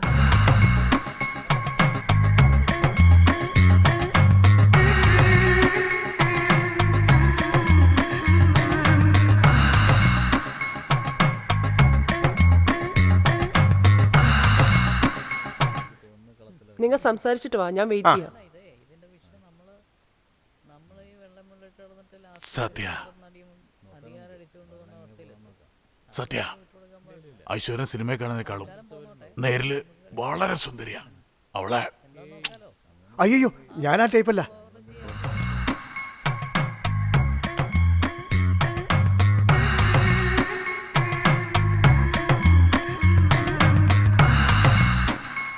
ഇവരാണ് നടി ഐശ്വര്യ, നമ്മുടെ പാർട്ടിയിലെ പുതിയ അംഗം. നമസ്കാരം.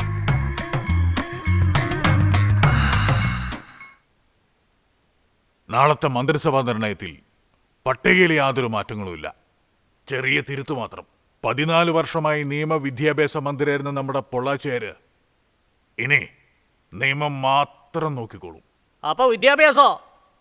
നമ്മുടെ പാർട്ടിയുടെ പുതിയ അംഗമായ നടി ഐശ്വര്യയെ എഡ്യൂക്കേഷൻ മിനിസ്റ്റർ ആക്കാന്ന തീരുമാനം. എന്നാ നിയമം കൂടെ കൈകാര്യം ചെയ്യാൻ പറ. പൊള്ളാച്ചേരെ, ഇത് പ്രാഥമിക മീറ്റിംഗാ, മര്യാദയ്ക്ക് സംസാരിക്കുക. എന്ത് പ്രാഥമിക മീറ്റിംഗ് എന്നാ? റോഡ് തോറും ഡാൻസ് കളിച്ച് നടന്നവളെ പാർട്ടി വിളിച്ചോണ്ടൊന്ന് മെമ്പർഷിപ്പ് കൊടുത്തിട്ട് അവൾക്കുടനെ മന്ത്രിസ്ഥാനം കൊടുത്താ ഇതെല്ലാം കണ്ടിട്ട് ഞങ്ങൾ ചുമ്മാതിരിക്കണമെന്നാ? അറിവാനന്ദ സർ, നിങ്ങളുടെ വാക്ക് വിശ്വസിച്ചാണ് ഞാൻ ഇവിടെ വന്നേ. പക്ഷെ എല്ലാവരുടെ മുമ്പിൽ വെച്ച് എന്നെ ഇൻസൾട്ട് ചെയ്തു. ഞാൻ കാരണം ഇവിടെ തർക്കം വേണ്ട. ആ മന്ത്രിപദവി അയാൾക്ക് തന്നെ കൊടുത്തേക്ക്.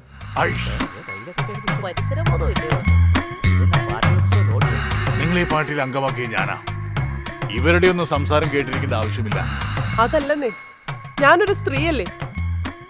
നിങ്ങളുള്ളപ്പോൾ തന്നെ ഇങ്ങനെ പച്ചയ്ക്ക് സംസാരിക്കുന്നവര് ഞാൻ തനിച്ചിരിക്കുമ്പോ എന്നോട് മോശമായിട്ട് പെരുമാറില്ലെന്ന് എന്താ ഉറപ്പ്? ഇനി ഈ പാർട്ടിയിൽ ഞാൻ വേണോ അത് അയാൾ വേണോ? ഒരു മിനിറ്റ്. പൊള്ളാച്ചേരെ, ഞാൻ ജനറൽ സെക്രട്ടറിയാ. ഞാൻ പറയുന്നതനുസരിച്ചിരിക്കാൻ പറ്റിയിരിക്കെ, ഇല്ലെങ്കിൽ പുറത്തു പോ. എനിക്ക് ഈ പാർട്ടി തുടരാൻ താല്പര്യമില്ല. എന്നും ഒരു നേതാവ് ബോധമില്ലാണ്ട് പെണ്ണിനെ വിശ്വസിച്ചോ, അന്ന് ഈ പാർട്ടി നശിച്ചു. ഇനി ഈ പാർട്ടി തുടർന്ന് മന്ത്രിയായിരുന്ന് മാമാ പണിക്ക് താല്പര്യമില്ല.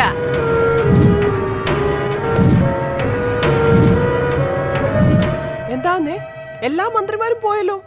ഇനി എങ്ങനെ ഭരണം നടത്തും? രാഷ്ട്രീയത്തിൽ ഇങ്ങനെ കുറെ പ്രശ്നങ്ങൾ ഞാൻ കണ്ടിട്ടുണ്ട്. സൺസെറ്റിൽ പിണങ്ങി പോകുന്നവര് സൺറൈസിൽ തിരിച്ചു വരും. ഇന്ന് നിന്നെ വേണ്ടാന്ന് പറഞ്ഞവര് നാളെ നിന്നെ വേണോന്ന് പറയും. കുറച്ച് ആൾ കഴിയുമ്പോൾ നിന്നെല്ലാവരും തലേ കൊണ്ട് നടക്കും. അത് കഴിഞ്ഞ് നിന്നെ അവർ നേതാവെന്ന് വിളിക്കാൻ തുടങ്ങും.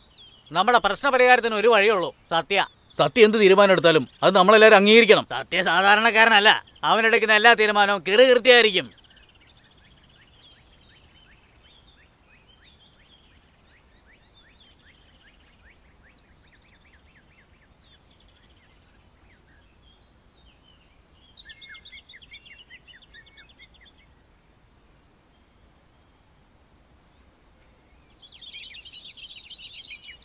സത്യ, ഇത് എന്ത് കോലവാ? ഇപ്പൊ എനിക്ക് നാടിനോട് ഇഷ്ടമല്ലാണ്ടായി. ഇവിടെ ചതിയും വഞ്ചനയും എല്ലാം കൂടിക്കൂടി വരുക. അതുകൊണ്ട് ഹിമാലയത്തിൻ്റെ അടിവാരത്തിൽ പോയിട്ട് കുറച്ചു കാലം സന്യാസ ജീവിതം നയിക്കാൻ തീരുമാനിച്ചു. ഈ പെട്ടെന്നുള്ള തീരുമാനത്തിന് എന്താ കാരണം സത്യ? നാട് സമൃദ്ധിയിലായിരിക്കണം, നല്ല ഭരണകക്ഷി ഉണ്ടാവാൻ വേണ്ടിയാ ഞാൻ അറിവാനന്ദത്തെ പിന്തുണച്ചത്. അദ്ദേഹോ ഐസ്ക്രീം പോലിരിക്കുന്ന ഐശ്വര്യയുടെ സൗന്ദര്യത്തിൽ മയങ്ങി ഈ നാട് അവൾക്ക് പണയപ്പെടുത്തുമെന്ന് എനിക്ക് പേടിയായിട്ടുണ്ട്. പെട്ടെന്ന് തീരുമാനം എടുത്ത ഞങ്ങളുടെ അവസ്ഥയോ? നിങ്ങൾ എങ്ങനെ ഗതികെട്ട് പോയാൽ എനിക്കെന്താ? നിങ്ങൾ എന്തായാലും അറിവാനന്ദത്തെ വിട്ട് പുറത്തു വന്നു. നിങ്ങളുടെ ഇടയിൽ നിന്ന് തന്നെ ഒരു നേതാവിനെ തിരഞ്ഞെടുത്ത് അദ്ദേഹത്തെ മുഖ്യമന്ത്രി ആക്കിക്കോ. ഞങ്ങളെല്ലാവരും മുഖ്യമന്ത്രിക്ക് സ്തുതിപാട് ശീലിച്ചു പോയി. പാർട്ടിയിൽ 2-3 സ്ഥാനത്തിന് പഴക്കമായി. ഞങ്ങളുടെ ഇടയിൽ നിന്ന് എങ്ങനെ മുഖ്യമന്ത്രിയെ തെരഞ്ഞെടുക്കും സത്യ? നിങ്ങൾ വിഷമിക്കുകയേ വേണ്ട, അതിന് നല്ലൊരു വഴി കണ്ടിട്ടുണ്ട്. എന്റെ കിളിയെ വെച്ച് നമ്പർ ഇറക്കാൻ പോവാണോ? നിങ്ങൾ 14 പേരുടെ ഫോട്ടോയും ഈ കാർഡിൽ ഒട്ടിച്ചു വെച്ചിട്ടുണ്ട്. ഇപ്പൊ ഇയാള് ഈ തത്തക്കൂട് തുറന്നു വിടാൻ പോവാണ്. തത്ത പുറത്തിറങ്ങി നടന്നു വന്ന് ആരുടെ ഫോട്ടോ എടുക്കുന്നോ അയാളായിരിക്കും ഈ കേരളത്തിന്റെ മുഖ്യമന്ത്രി. ഹായ്, സൂപ്പർ ഐഡിയ ആണല്ലോ സത്യ. എന്താ സത്യ തത്ത ചീട്ടെടുത്ത് താഴെ ഇടുന്നേ? ചീട്ടെടുത്ത് താഴെ ഇട്ടാ അവര് CM ആകില്ലെന്നർത്ഥം. പിന്നെ അത് ആരാ നോക്ക്. അയ്യസ്വാമി ഔട്ട്.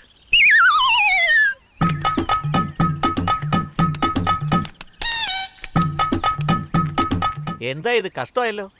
കിളി ഒരു ചീട്ടും എടുത്തില്ലല്ലോ. എന്താ ഇതിന്റെ അർത്ഥം? മനസ്സിലായില്ലേ? നിങ്ങളിൽ ആരും CM ആയിട്ട് ഒരു ഗുണവുമില്ല. 2-മനോ 3-മനോ ആകാനാ യോഗം. പിന്നെ ആരാ CM?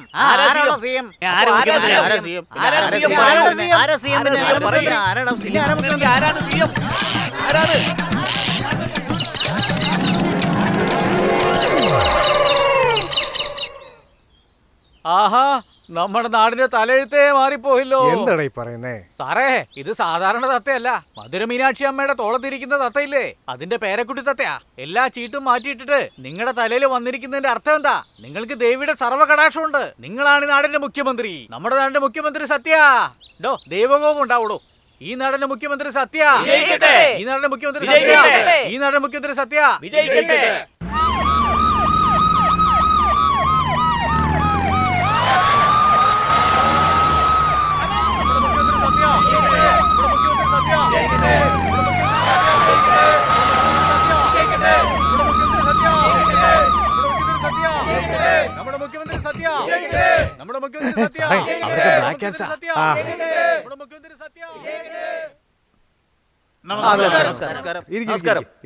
നിങ്ങളെല്ലാരും മുതിർന്നവരല്ലേ.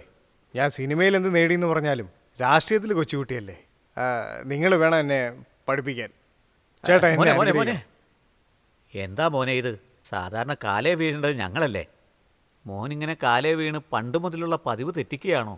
ഇത് എന്താ ചേട്ടാ വന്ന പാടെ കവർ വരുന്നത്? കവറ് പ്ലസ് എമൗണ്ട്, അതല്ലേ മോനെ ഗവൺമെന്റ്. അല്ല, ഈ കൈക്കൂലി വാങ്ങിക്കുന്ന തെറ്റല്ലേ ചേട്ടാ? സത്യ, ഞാൻ കഴിഞ്ഞ ടൈമില് ദേവസ്വം മന്ത്രിയായിരുന്നു. 6 മുരുക വിഗ്രഹം അടിച്ചു മാറ്റി, 5 വൈരമാല പൂഴ്ത്തി. തങ്കരഥ ഘോഷയാത്രയില് ആ രഥം അങ്ങനെ റൂട്ട് മാറ്റി എന്റെ കാർ ഷെഡിലേക്ക് ഓടിച്ചു കയറ്റി പൂട്ടി. എങ്ങനെയുണ്ട്? എന്റെ കാര്യം പറയാം. മഴ പെയ്യുമ്പോൾ പോലും സ്കൂളിൽ കയറിയിട്ടില്ല. എന്നെ വിദ്യാഭ്യാസ മന്ത്രിയാക്കി. ഒപ്പിടാൻ പോലും അറിയാത്ത എന്റെ പേരില് 3 മെഡിക്കൽ കോളേജ്, 8 എഞ്ചിനീയറിംഗ് കോളേജ്, 16 പോളിടെക്നിക്കും ഉണ്ട്. പക്ഷേ നഴ്സിംഗ് കോളേജ് മാത്രമില്ല. അത് നീ ശരിയാക്കിത്താ. നഴ്സിനെ ഞാൻ നിനക്ക് ശരിയാക്കി തരാം. ഞാൻ പൊതുമരാമത്ത്. ഈ കേരളത്തിലെ ഞാൻ കേറി ഇറങ്ങാത്ത ലോഡ്ജേ ഇല്ല. ലോഡ്ജാ? എല്ലാം കോൺട്രാക്ട് കാര്യം സംസാരിക്കാനാ. കഴിഞ്ഞ ഭരണത്തില് 30 മേൽപ്പാലത്തിന് ഫണ്ട് വക മാറ്റി. അതിൽ 10 കെട്ടിയേ, അതും പാതി നിൽക്കുവാ. വരയിട്ടിട്ട് റോഡ് ഉണ്ടാക്കാൻ പോവാന്ന് പറയും. റോഡ് ഉണ്ടാക്കാതെ കോടിയായിട്ട് ബാങ്കിൽ ഇട്ടേക്കുവാ. കാണ് അനിയ, കഴിഞ്ഞ ഭരണത്തിലെ ഞങ്ങൾ കാണിച്ച അഴിമതിയിൽ മുഖ്യമന്ത്രിക്ക് ഒരു പങ്ക് കൊടുത്തു. നിങ്ങൾക്ക് എത്ര കമ്മീഷൻ വേണം? നാണിക്കാതെ ചോദിക്കേ. കൈക്കൂലിയോ? യു മീൻ അഴിമതി? I mean corruption? കൈക്കൂലി എന്ന വാക്ക് എൻ്റെ വാ കൊണ്ട് ഞാൻ എങ്ങനെ പറയും? അതുകൊണ്ട് ആ ഷോളിങ് എന്നേ കൈയകത്തേക്കിട്ടെ.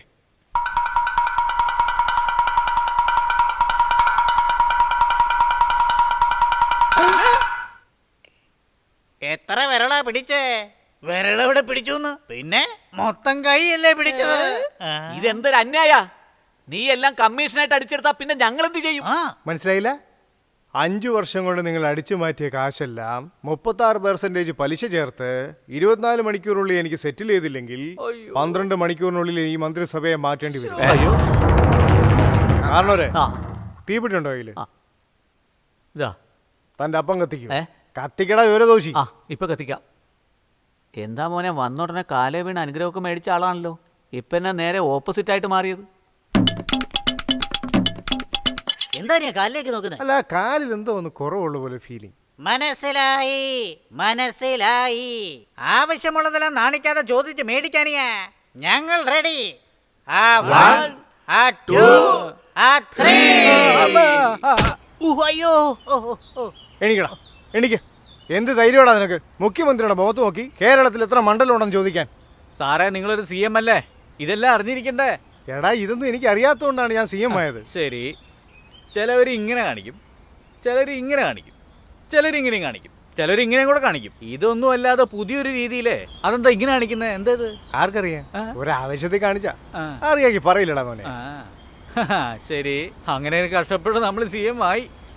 ഞാൻ CM ആയി. സത്യപ്രതിജ്ഞ കഴിഞ്ഞ് ആദ്യം ചെയ്യാൻ പോകുന്ന കാര്യം ഇതെന്ത് ചോദ്യമാടാ? ഒരു CM-നെ നോക്കി എന്ത് ചോദ്യമാടാ? ഒരു CM ആയി കഴിഞ്ഞാൽ എന്താ ചെയ്യേണ്ടത്? എന്ത് ചെയ്യണം? എന്താ ചെയ്യണ്ടേ? എന്ത് ചെയ്യണം? എന്താ ചെയ്യേണ്ടതെന്ന്? എന്താ ചെയ്യണ്ടേ? ഇതിന് മുന്നേ ഭരണത്തിയിരുന്നവരെ അറസ്റ്റ് ചെയ്യണം.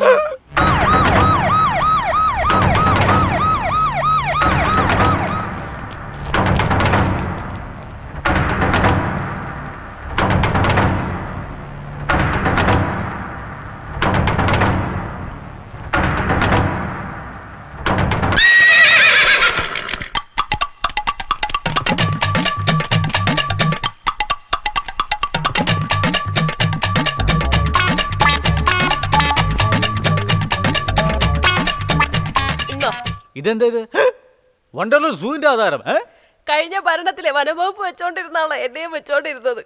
അത് അവരുടെ ഭാര്യ അറിഞ്ഞപ്പോഴേ അവൾക്ക് മുതുമലക്കാടും എനിക്ക് വണ്ടലൂർ സൂ എഴുതി തന്നത്. മുതുമലക്കാടും വണ്ടർലൂർ സൂവും ഗവൺമെന്റ് പ്രോപ്പർട്ടിയാ മാഡം. ഗവൺമെന്റ് വരെ നമ്മൾ വരെയാണോ? ഇഷ്ടപ്പെട്ട എടുക്കാനുള്ളതല്ലേ.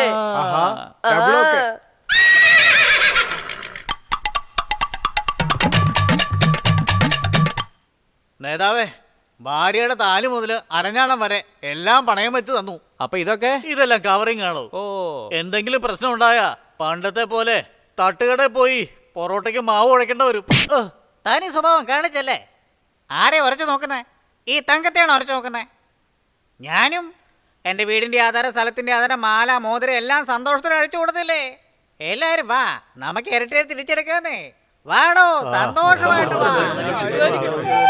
പെട്ടിലേക്ക് തന്നെ നോക്കണേ. സാറേ, നിങ്ങൾക്ക് തന്ന ദൈവം മോളിൽ നിന്ന് മൊത്തമായിട്ട് ഇറക്കി തന്നിരിക്കുക. ഇനി നിങ്ങൾക്ക് സിനിമയിൽ അഭിനയിക്കേണ്ടി വരില്ല.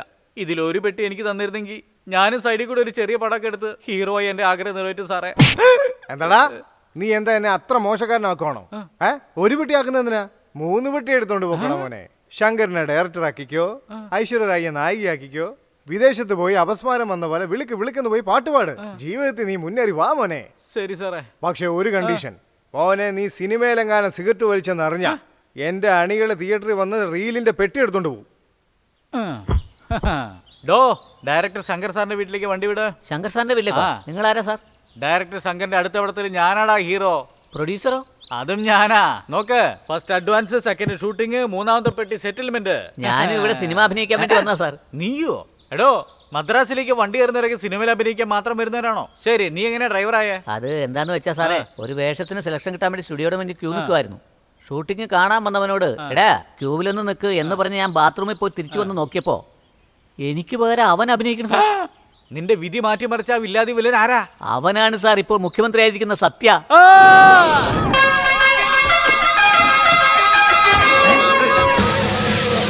സാർ സാർ സാർ മുഖ്യമന്ത്രിയുടെ വീട്ടിൽ നിന്ന് 3 പെട്ടികൾ മോഷ്ടിച്ചോണ്ട് വന്ന നീയല്ല. നിങ്ങൾ തെറ്റിദ്ധാരണയാണ് സാർ. ആ 3 പെട്ടി ഞാൻ മോഷ്ടിച്ചതല്ല. ആ 3 പെട്ടി തന്നുവിട്ടത് ആ ദൈവമാണ് സാർ. പെട്ടി തന്ന ദൈവം തന്നെയാ കംപ്ലൈന്റും തന്നത്. അത് മാത്രമല്ല, നിന്റെ കയ്യിൽ തന്ന പെട്ടി തിരിച്ചു വാങ്ങിയിട്ട് ഈ ബാഗ് തിരിച്ചു തരാൻ പറഞ്ഞു. പിന്നെയും ബാഗാ? കോൺസ്റ്റബിൾ, ആ പെട്ടിയൊക്കെ എടുക്കും. ഹലോ സാറേ, നിങ്ങൾ ഈ ചെയ്യുന്നത് ശരിയാണോ? പിന്നെയും ബാഗ് എന്നെ കൊണ്ട് എടുപ്പിച്ചു അല്ലേ? ഒരാളെ വളരാൻ സമ്മതിക്കില്ല അല്ലേ? പാളയംകോട്ടെ ജയിൽ, മധുര ബസ് സമരം, കോയമ്പത്തൂർ ട്രെയിൻ തടയൽ, ഹിന്ദിക്കെതിരായ സമരം, ലാത്തിച്ചാർജിൽ പോലീസിന്റെ നടുതല്ലി ഒടിച്ചു. ഇങ്ങനെ 30 വർഷമായി ഞാൻ കഷ്ടപ്പെട്ടുണ്ടാക്കിയെടുത്ത എന്റെ സൽപ്പേര് ഇന്നലെ രാഷ്ട്രീയത്തിൽ ഇറങ്ങിയ സത്യം അവനെല്ലാം നശിപ്പിച്ചു കളഞ്ഞു. ഇതുകൊണ്ടാ നടന പാർട്ടി ചേർക്കണ്ടെന്ന് പറഞ്ഞ വേലിയിരുന്ന പാമ്പിനെടുത്ത് തോളത്ത് വെച്ചില്ലേ? ഇപ്പൊ അതും പറഞ്ഞു പൊലമ്പിട്ട് കാര്യമുണ്ടോ? മകത്തായില്ലേ? അവനെ വെറുതെ വിടാൻ പാടില്ല.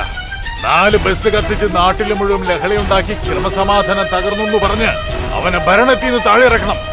ഭരണം പൊളിക്കുന്നത് പഴയ പൊളിറ്റിക്സ്, ആളെ തീർക്കുന്നത് കറന്റ് പൊളിറ്റിക്സ്.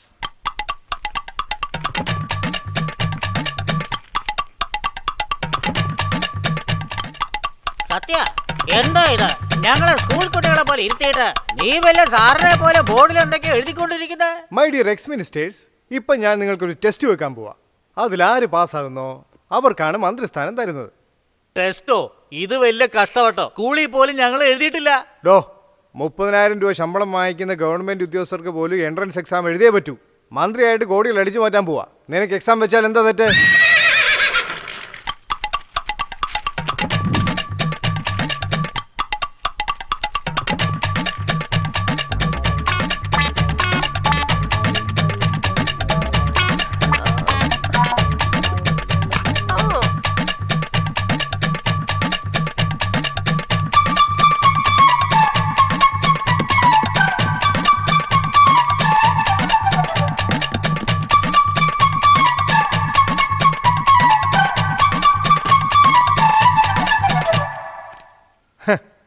MKSWQSSR. എടോ, രാമു എന്നൊരു ചെറിയ പേര് വെച്ചിട്ട് എന്തിനാ ഇത്ര വലിയ ഇനിഷ്യല്? അതല്ല, ഇന്ത്യയിലെ 3 പ്രധാന നദികൾ ഏതാണെന്നുള്ള ചോദ്യത്തിന് നീ എന്താ എഴുതിയേക്കുന്നത്? ഞാൻ എഴുതിയത് ശരിയാണല്ലോ. എന്ത് ശരി? ഗംഗ, യമുന, സരസ്വതി. ഡോ, ഗംഗ, യമുന, സരസ്വതി ഒക്കെ TV സീരിയലിന്റെ പേരാടോ. നീ ഔട്ട്. അത് പോട്ടേന്ന് വെക്കാൻ സാറേ. ഭാരതിയാരുടെ പാട്ട് എഴുതാൻ പറഞ്ഞപ്പോ അപ്പടേ പോട് പോട് പോട് അസകേ പോട് കണ്ണാലെന്ന് എഴുതി വെച്ചേക്കുക. രാമു, രത്നകുമാർ, നെല്ലി, സാരഥി, പൊള്ളാച്ചേർ എല്ലാരും ഫെയിൽ. അരിയ ഇത്ര തിരക്കിട്ടൊരു തീരുമാനം എടുക്കണ്ട. എങ്ങനെയെങ്കിലും കഷ്ടപ്പെട്ട് ട്യൂഷന് പോയി പഠിച്ച് അടുത്ത പരീക്ഷയിൽ പാസ്സായിക്കൊള്ളാം. സോ ഒരു 3ാം ക്ലാസ്സിലെ കുട്ടിയുടെ അറിവ് പോലും നിങ്ങൾക്കില്ല. ഇതിലെ വലിയ കോമഡി എന്താണെന്ന് വെച്ചാൽ ഈ ചോദ്യങ്ങളുടെ ഉത്തരവൊന്നും എനിക്കും അറിയില്ല. സോ നമ്മളെല്ലാവരും സെയിമാ. അതുകൊണ്ട് നിങ്ങൾക്കെല്ലാവർക്കും ഒരു പദവി തന്ന് ഗവൺമെൻറ്റിൽ നിന്നൊരു കാറും തന്ന് ബീച്ച് സൈഡിൽ ബംഗ്ലാവും തരുന്നതിന് പകരം നിങ്ങൾക്ക് തരാൻ ഉദ്ദേശിച്ചിരുന്ന എല്ലാ പദവികളും ഞാൻ തന്നെ വഹിക്കാമെന്ന് തീരുമാനിച്ചു. അത് പോട്ടെ സാറേ, ഇപ്പോഴെങ്കിലും പറ, ഈ 3 വിരലിന്റെ അർത്ഥം എന്താ? നിനക്ക് ഇനി മനസ്സിലായില്ലേ? നമ്മളെ വിശ്വസിച്ച് വോട്ട് ചെയ്ത് ജനങ്ങൾക്കെല്ലാം കാര്യം കഴിഞ്ഞതിന് ശേഷം നമ്മൾ വരയ്ക്കുന്ന ഗോപി.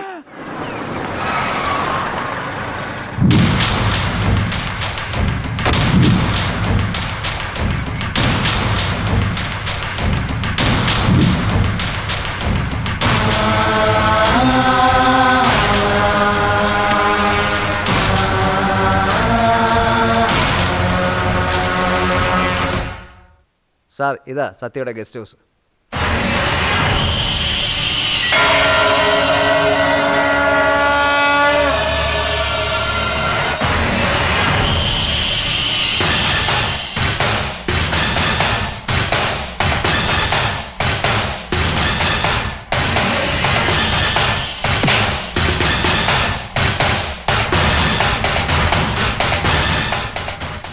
നേതാവേ, അയ്യോ എനിക്ക് എന്താ ഇത്? എനിക്ക് നേതാവേ, എന്താ ഇത്? എന്നോട് ക്ഷമിക്കും നേതാവേ. ഇത്ര കാലം ഒരു നടൻ രാഷ്ട്രീയത്തിൽ ഇറങ്ങുന്നത് തെറ്റാന്നാ കരുതിയിരുന്നേ. എന്താ ഒരു നടനെ നാട് ഭരിച്ചൂടെ? ഇന്ന് മുതൽ, ഇന്ന് നിമിഷം മുതൽ എന്റെ ശരീരം, മനസ്സാത്മാവെല്ലാം നിങ്ങൾക്ക് തരുന്നു നേതാവേ. ഞാൻ തരുന്ന ഈ മാല സ്വീകരിക്കണം നേതാവേ. നിങ്ങളെ എപ്പോ ചെയ്ത തെറ്റുകളൊക്കെ മനസ്സിലാക്കി നമ്മുടെ പാർട്ടിയിൽ റീജോയിൻ ചെയ്യാൻ വന്നോ അപ്പം മനമാറ്റം വന്നു എന്നാ. ശരിക്കും പറഞ്ഞ ഈ മാല ഞാനാ നിങ്ങൾക്ക് ഇടുന്നത്. ഇല്ല, ഞാനാ നേതാവ് നിങ്ങൾക്ക് ഇടേണ്ടത്. അല്ലല്ല, ഞാൻ തന്നെ. ഞാനിടാം നേതാവ്, ഞാനിടാം.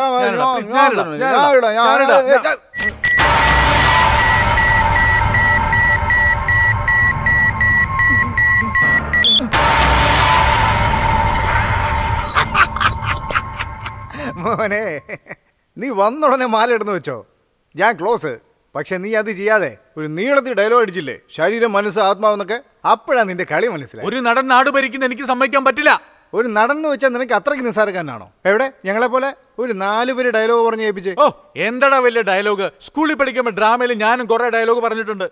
മേഘം പൊഴിയുന്നു, ഭൂമി വിളയുന്നു, നിനക്കെന്തിനു തരണം കപ്പം, ഞങ്ങളുടെ കൂടെ വയലിൽ വന്നോ, ഏര് പുട്ടിയോ, ഞാറ് നട്ടോ, കള പറിച്ചോ, അല്ലെങ്കിൽ അവിടെ പണിയെടുക്കുന്ന കർഷകർക്ക് കഞ്ഞിക്കലം ചുമന്നോ, അല്ലെങ്കിൽ അവിടെ കളിച്ചുല്ലസിക്കുന്ന ഞങ്ങളുടെ കുലസ്ത്രീകൾക്ക് മഞ്ഞളരച്ച് സേവ ചെയ്തോ, അല്ലെങ്കിൽ അമ്മാവനോ അളിയനോ നാണം കെട്ടവനെ.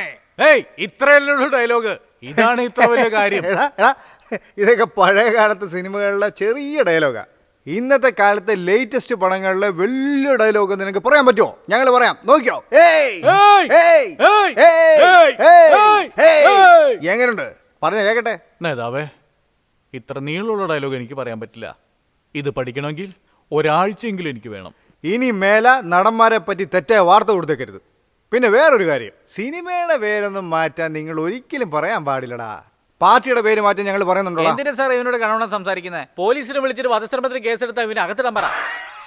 വേണ്ട, അങ്ങനെ അകത്തിട്ടാ പുറത്തു വന്ന ഉടൻ നീതി ആവശ്യപ്പെട്ട് പദയാത്ര നടത്തും. അതെന്താന്നോ, ചേട്ടന് പ്രമേഹ രോഗമുണ്ട്, ഡെയിലി 5 കിലോമീറ്റർ നടക്കണമെന്ന് ഡോക്ടർ പറഞ്ഞിട്ടുണ്ട്. അങ്ങനെയാണെങ്കിൽ തീഹാർ ജയിലിലേക്ക് അയച്ചേക്കാം, അവര് തീർത്തോളും. അയ്യോ വേണ്ട നേതാവ്, നിങ്ങളുടെ പാർട്ടി ഓഫീസിൽ ഏതെങ്കിലും മൂലയ്ക്ക് ഞാൻ ഇരുന്നോളാം.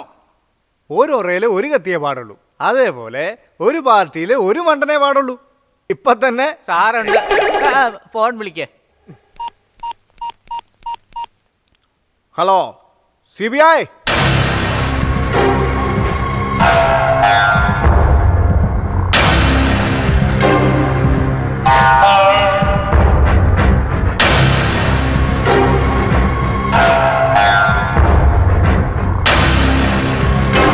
ഉരുളക്കിഴങ്ങ് മെഴുക്ക് പുരട്ടി. പാചകരീതി: അടുപ്പിൽ പാൻ വെച്ച് അതിൽ എണ്ണയൊഴിച്ച് മുറിച്ച കഷ്ണങ്ങൾ അതിലിടുക, ആവശ്യത്തിന് ഉപ്പ് ചേർക്കുക, പിന്നെ ചതച്ച ഇഞ്ചി വെളുത്തുള്ളിയോടൊപ്പം മഞ്ഞൾപ്പൊടി എന്താ ഇത്, പച്ചക്കറി മാർക്കറ്റ് വീട്ടിലോട്ട് മാറ്റിയോ? അത് വേറെ ഒന്നും അല്ലെന്നേ, അങ്കമുത്ത് നല്ല പാചകക്കാരിയാന്ന് പറഞ്ഞിരുന്നില്ലേ, അവരെക്കാൾ നന്നായി പാചകം ചെയ്ത് നിങ്ങളെ ഞെട്ടിക്കാൻ വേണ്ടി ഞാൻ ട്രെയിൻ ചെയ്യുക. എന്നോ വിതച്ച വിത്ത് ഇന്ന് ആൽമരം പോലെ വളർന്ന് പന്തലിച്ച് നിൽക്കുന്ന കണ്ടില്ലേ? എന്താ ആക്ഷൻ റീപ്ലേ? അങ്ങോട്ട് നോക്കിയേ, അടുത്ത ആൽമരം വന്നോണ്ടിരിക്കുക.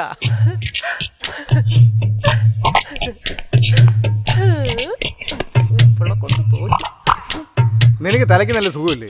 എന്തിനു ഇത്രയും വലിയ കാര്യമല്ലോ ഭക്ഷണം കൊണ്ടുവന്നേ? പൊന്നുസ്വാമി ഹോട്ടൽ, കാടക്കറി, അക്ഷയ ഹോട്ടൽ, അയിലമീന്, കാരക്കുടി, കൗതാരി, ചെട്ടിനാട് ചിക്കൻ, മുനിയാണ്ടി വിലാസ്, മുട്ട ബിരിയാണി, അത് മാത്രമല്ല താറാ റോസ്റ്റ് കൂടെ ഉള്ളി വെച്ചിട്ടുണ്ട്.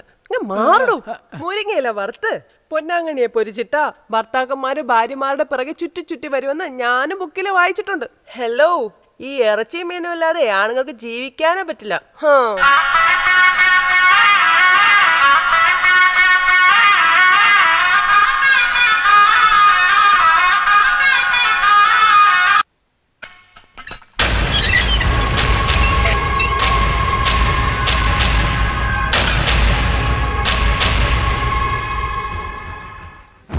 40 വർഷമായി രാഷ്ട്രീയത്തിൽ.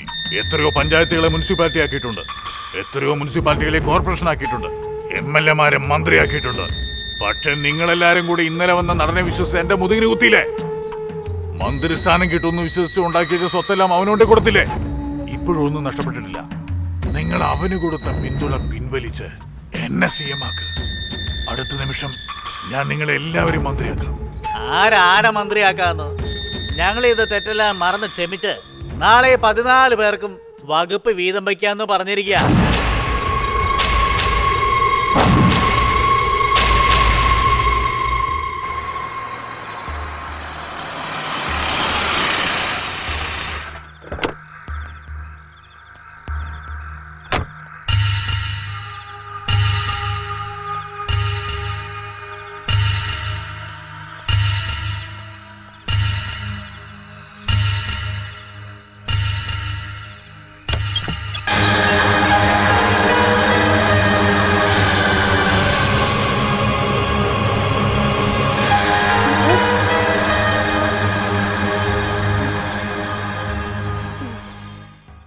8 മണിക്ക് വരാമെന്ന് പറഞ്ഞിട്ട് ഇപ്പോൾ രാത്രി 12 മണിക്കാണ് കയറി വരുന്നത്. വെയിറ്റ് ചെയ്ത് ടയേർഡായി അങ്ങനെ ഉറങ്ങിപ്പോയി. ശരി ശരി ശരി. എന്നാ ഇത് പിടിച്ചേ, ചെലവിന് വെച്ചോ. ഉം, ഞാനിവിടെ വരുന്ന കാര്യം ആരോടും പറയണ്ട. ശരി എന്നാ. ഇനി എപ്പോൾ കാശിന് ആവശ്യം വന്നാലും ചോദിക്കാൻ പഠിക്കണ്ട. ഉം, കഥവ് കൂട്ടിക്കോ. ഉം. Take care. ശരി, പോയിട്ട് വരും. ബൈ.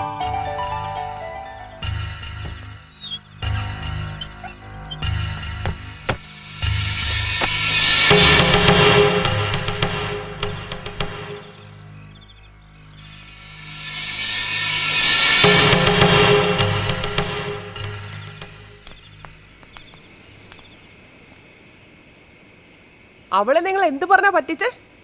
അമ്മായിയുടെ മകൾ അങ്കമുത്തു എന്ന് എന്നോട് പറഞ്ഞ പോലെ അമ്മാവന്റെ മകള് മല്ലികയെന്ന് പറഞ്ഞോണ്ട് അവളെ വളച്ചെടുത്തു. ഐശ്വര്യ ഞാൻ പറയുന്നത് മതി, അഭിനയിച്ചത് മതി. എത്ര നാളെ ഈ ഒളിച്ചുകളി തുടങ്ങിയിട്ട്? ഞങ്ങളെ രണ്ടുപേരും കല്യാണം കഴിക്കാന്ന് പറഞ്ഞ് പറ്റിച്ചിട്ട് ഇപ്പൊ മൂന്നാമത് ഒരുത്തി വെച്ചോണ്ടിരിക്കുക. നാണോ ഇല്ല തനിക്ക്? എന്താടി പറഞ്ഞ?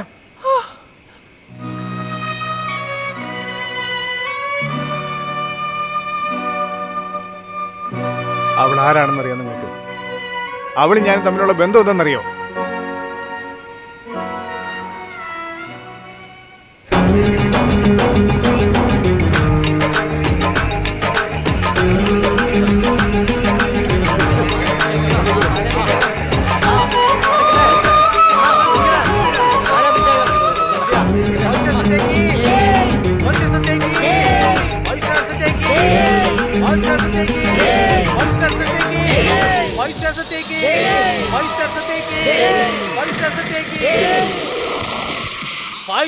ഇത് പാപ്പരി സത്യാടാ. പടക്കണ നീ കണ്ടോണ്ടിരിക്കുന്നത്. എനിക്ക് പോടാ, നാണമില്ലാത്തവര്. എനിക്ക് പോടാ.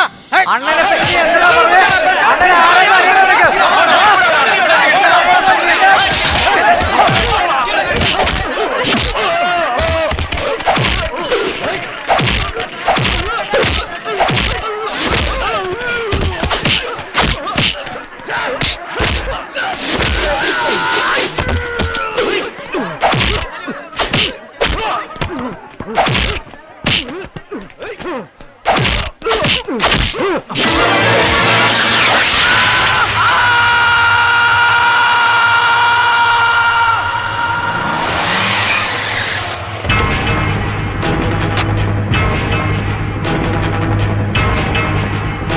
നമസ്കാരം സാർ.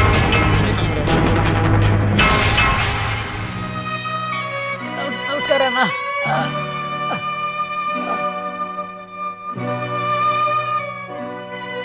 ഇരിക്കണ. എന്തിനാണ് ഇങ്ങനെയൊക്കെ ചെയ്തു കൂട്ടുന്നത്? സിനിമ ആസ്വദിക്കും, ഇങ്ങനെ ഭ്രാന്ത് പിടിച്ച പോലൊന്നും ചെയ്തു കൂട്ടല്ലേ. ഒന്നും മിണ്ടായിരിക്കണ. അവരാരുടെ ആൾക്കാരാ? അണ്ണന്റെ കഴിഞ്ഞ പടം റിലീസിന് തിയേറ്ററിൽ അവന്മാരെ പ്രശ്നം ഉണ്ടാക്കിയേ. അണ്ണന്മാരെ രക്ഷപ്പെട്ടു. ഇന്നേ ശരിക്കും കൊടുത്തില്ലേ? ഇനി അണ്ണന്റെ പടം റിലീസിന് ഒരു പ്രശ്നവും ഉണ്ടാവില്ല. ആ അടിപിടിക്കട്ടയിൽ എൻ്റെ ഒരു കൈ പോയി.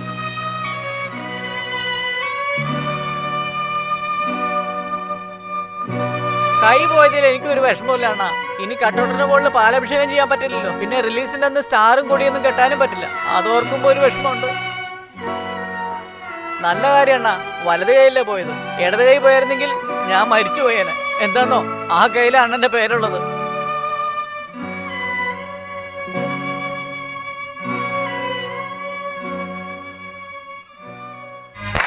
ഇന്ത്യ രാജ്യത്തെ എങ്ങനെ മഹാശക്തിയാക്കി മാറ്റാം എന്ന വിഷയത്തിൽ ആനന്ദവികടൻ പത്രം നടത്തിയ മത്സരത്തിൽ തെരഞ്ഞെടുക്കപ്പെട്ട 14 യുവാക്കൾക്ക് അവാർഡ് നൽകുന്ന ചടങ്ങിൽ വിശിഷ്ട അതിഥിയായി എത്തിയ പ്രശസ്ത സിനിമാ താരം സത്യയെ ഹൃദയപൂർവ്വം സ്വാഗതം ചെയ്യുന്നു. ആദ്യമായി സംസാരിക്കുന്നതിന് കുമാരി ദേവിക IAS ക്ഷണിക്കുന്നു. എല്ലാവർക്കും നമസ്കാരം. ഞാൻ IAS പാസ്സായ ശേഷം വിദേശയാത്ര ചെയ്തിട്ടുണ്ട്. അവിടുത്തെ റോഡുകൾ കണ്ട കണ്ണാട് പോലെയാണ്. അത് നോക്കി മുടി വരെ ജീവ. എന്നാ നമ്മുടെ നാട്ടിലെ റോഡുകളെല്ലാം മുഴുവനും കുണ്ടും കുഴിയാണ്. കാരണം കോൺട്രാക്ടർ, ഉദ്യോഗസ്ഥര് മുതൽ മന്ത്രി വരെ റോഡ് പണിയുന്ന കാശുകൊണ്ടാ വീട് പണിയുന്നേ. 6 മാസത്തിലൊരിക്കൽ റോഡ് പണിയുന്നതിന് പകരം ആ പണം മൊത്തം വിനിയോഗിച്ച 50 വർഷത്തേക്ക് റോഡ് മെയിൻറ്റെയിൻസ് ചെയ്യേണ്ട ആവശ്യമേ ഇല്ല. ഇവിടെ എനിക്ക് മുമ്പ് സംസാരിച്ച MBA കാരനായ രവി തൊഴിൽ വളർച്ചയെക്കുറിച്ച് സംസാരിച്ചു. MBA പഠിച്ചിരിക്കുന്ന ദേവൻ ആരോഗ്യ പരിരക്ഷയെക്കുറിച്ചും സംസാരിച്ചു. ഈ ഇരിക്കുന്ന 14 പേരും നാടിന്റെ വികസനത്തിനു വേണ്ടി പല നല്ല പദ്ധതികളും ആവിഷ്കരിച്ചിട്ടുണ്ട്. അവരെല്ലാം രാഷ്ട്രീയത്തിൽ ഇറങ്ങി പൊതുജന സേവനം ചെയ്താൽ കേരളം സ്വർഗഭൂമിയായി മാറും. എല്ലാത്തിനും ഉപരി ഞാൻ ഈ വേദിയിൽ സംസാരിക്കാനും IAS പഠിക്കാനും കാരണക്കാരനായ മുഖ്യ VIPയെ നിങ്ങൾക്ക് ഞാൻ പരിചയപ്പെടുത്താം. ഓരോ പുരുഷന്റെ വിജയത്തിന് പിന്നിലും ഒരു സ്ത്രീ ഉണ്ടെന്ന് പറയാറുണ്ട്. എന്നാൽ എൻ്റെ ജീവിതത്തിന്റെ പിന്നിൽ ഒരു പുരുഷനുണ്ട്. അത് എൻ്റെ മുറച്ചെറുക്കൻ മുത്തു.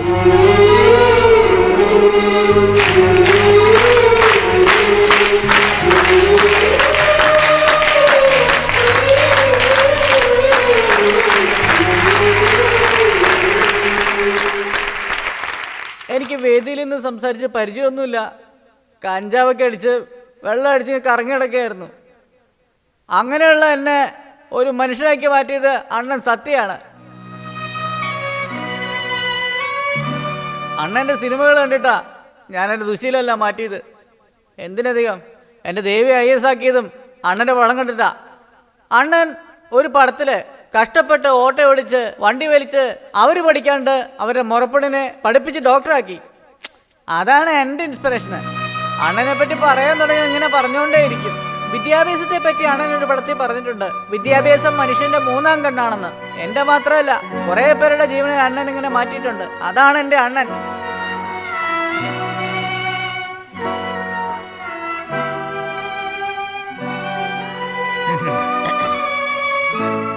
എന്താ മോനെ കണ്ണ് കലങ്ങിയിരിക്കുന്നല്ലോ? പൊടിയാ അതോ ആരാധകൻ കുത്തിയ സൂചിയാ? കുറുക്കുവഴി എന്ന് ഗണപതിയുടെ റൂട്ടിൽ പോയാ പഴം കിട്ടുമായിരിക്കും. എന്നാ നേർവഴി പോയാലേ ജ്ഞാനം കിട്ടൂ. നോക്ക് സത്യ, മഴവില്ലിലും നിറയെ കളറുണ്ട്, അതുപോലെ ഓന്തിലും നിറയെ കളറുണ്ട്. നിന്റെ ആരാധകൻ നിന്നെ മഴവില്ലായിട്ടാണ് കണ്ടിരിക്കുന്നത്. നിനക്കാണെങ്കിൽ ഓന്തിന്റെ സ്വഭാവവും. നീ ചെയ്ത നല്ല കഥാപാത്രങ്ങൾ കണ്ട് അവന് മാറ്റമുണ്ടായി. നീ എന്താ മാറാത്തത്?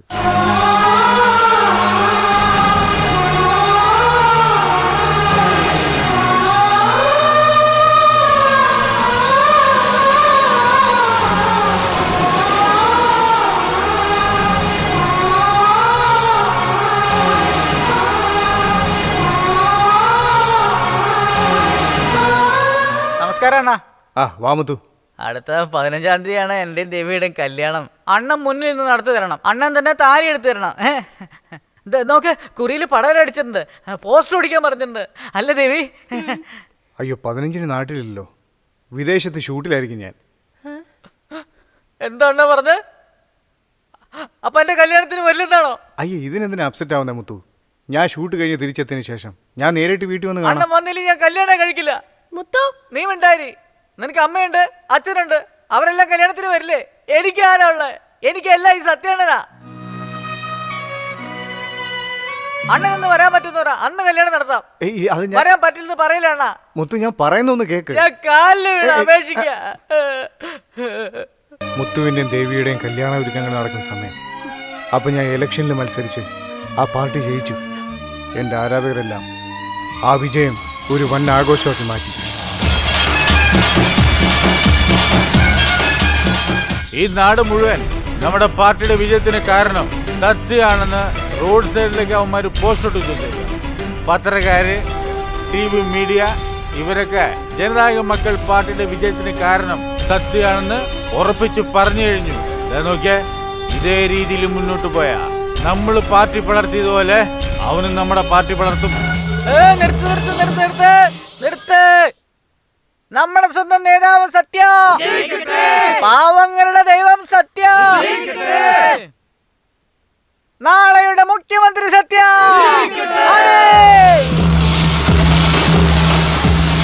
ഞാൻ പറഞ്ഞതല്ലേ, അവൻ കുത്തി അവസാനം മുറത്തിക്കയറി കൊത്തി. അവൻ നമുക്ക് തലവേദന ആയിരുന്നപ്പോഴേ മരുന്ന് കൊടുക്കേണ്ടതായിരുന്നു. ഇപ്പൊ ക്യാൻസർ ആയിട്ട് വളർന്നു. അവൻ നമ്മളെ ഇഞ്ചിഞ്ചായി തീർക്കുന്നതിന് മുമ്പ് നമ്മൾ അവനെ ഒറ്റയടിക്ക് തീർക്കണം. കോടം പൊക്കത്തിരിക്കുന്നതിനെ ഒന്ന് എണീപ്പിച്ചു വിട്ടാൽ കോട്ട വരെ എത്തി നോക്കുമെന്ന് എനിക്കറിയാം. രാഷ്ട്രീയ ചതുരംഗത്തിൽ ഏത് ഗുരു എങ്ങോട്ട് നീക്കി എപ്പോ വെട്ടണമെന്ന് എനിക്ക് നന്നായിട്ട് അറിയാം. ഇപ്പൊ സൽപ്പേരുള്ള സത്യയെ നമ്മളായിട്ട് കൊന്നാൽ സെൻട്രൽ CBI എൻക്വയറിയിൽ നമ്മൾ കുടുങ്ങും. സത്യം മരിക്കണം, പക്ഷെ അത് കൊലയാകരുത്. എന്താ ഉദ്ദേശിച്ചത്? ശരി കേട്ടോ പറയാം. ഒരുത്തനെ കൊന്ന അത് കൊലയാ, 100 പേരെ കൊന്ന അത് അപകടം. മനസ്സിലായില്ല? നാളെ സത്യ അവന്റെ ഫാൻസ് അസോസിയേഷന്റെ നേതാവിന്റെ കല്യാണത്തിന് വരുന്നുണ്ട്. ആ കല്യാണ മണ്ഡപത്തെ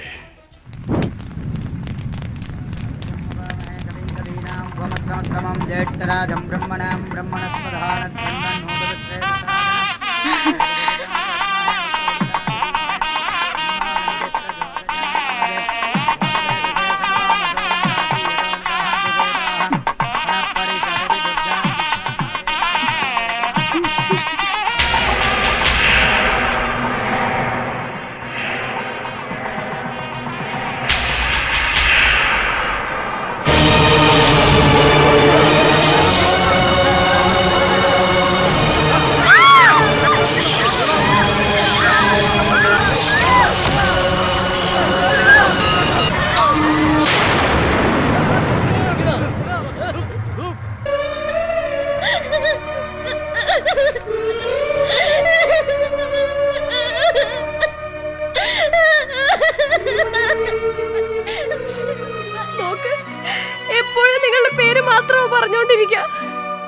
മരിച്ചതിന് ശേഷവും നിങ്ങളുടെ പേര് അദ്ദേഹത്തെ വിട്ടു പോയില്ല.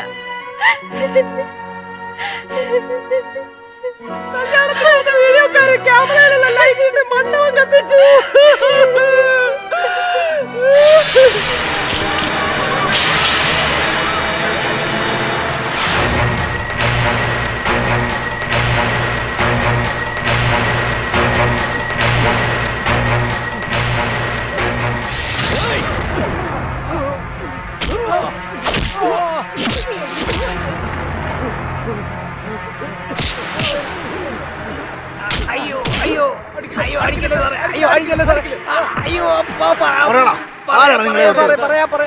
അറിവാനന്ദ സാറാ ഞങ്ങളെ വിട്ടത്.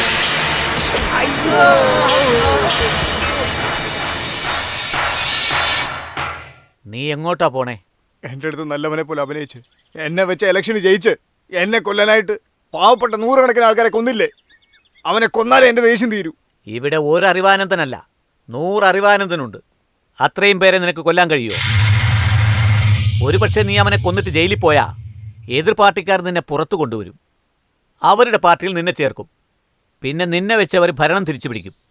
അവസാനം അവർ നിന്നെ യൂസാന്ത്രോ ഗ്ലാസ് പോലെ വലിച്ചെറിയും.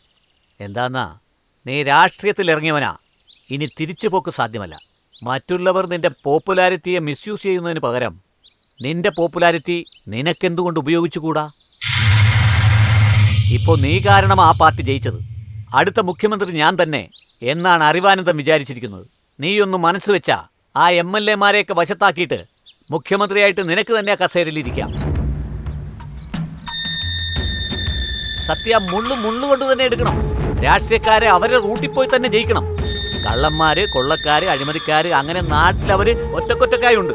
പക്ഷെ അവർ മൊത്തമായി നിന്റെ കയ്യിലുണ്ട്. ഇതുവരെ സാധാരണ നടനായിരുന്ന നീ മഹാനടനായി മാറണം. ഈ മന്ത്രിസഭ തന്നെ മാറ്റിമറിക്കണം. 40 വർഷമായി നാറിക്കൊണ്ടിരിക്കുന്ന ഈ രാഷ്ട്രീയ അഴുക്കിചാലിനെ നീ മുണ്ട് മടക്കി കുത്തിയിറങ്ങി ക്ലീൻ ചെയ്യണം. ഈ അഴിമതിക്കറ പിടിച്ചിരിക്കുന്ന മുണ്ടുകളെല്ലാം ഉജാലമുക്കി നീ തന്നെ വെണ്മയുള്ളതാക്കണം.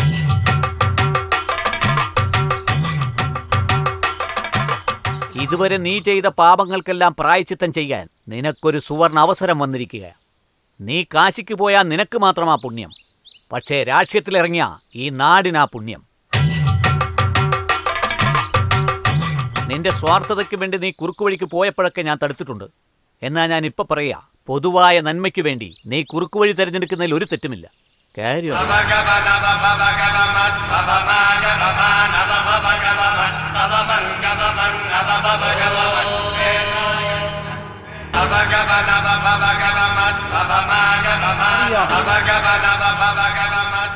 എൻ്റെ ജീവിതത്തിൽ ആദ്യമായിട്ട് കണ്ണുനീര് വരുന്ന അപ്പോഴാണ്. ഇന്നും എൻ്റെ മനസ്സിൽ ജീവിക്കുന്ന മുത്തുവിന് വേണ്ടി. അവൻ്റെ മരണമാണ് എന്നെ മനുഷ്യനാക്കിയത്. പലരെയും ചവിട്ടി താഴ്ത്തി ഞാൻ CM ആയത് മാത്രമേ നിങ്ങൾക്കറിയുള്ളൂ. പക്ഷെ നാളെ എന്താ ചെയ്യാൻ പോകുന്നതെന്ന് എനിക്ക് മാത്രമേ അറിയൂ.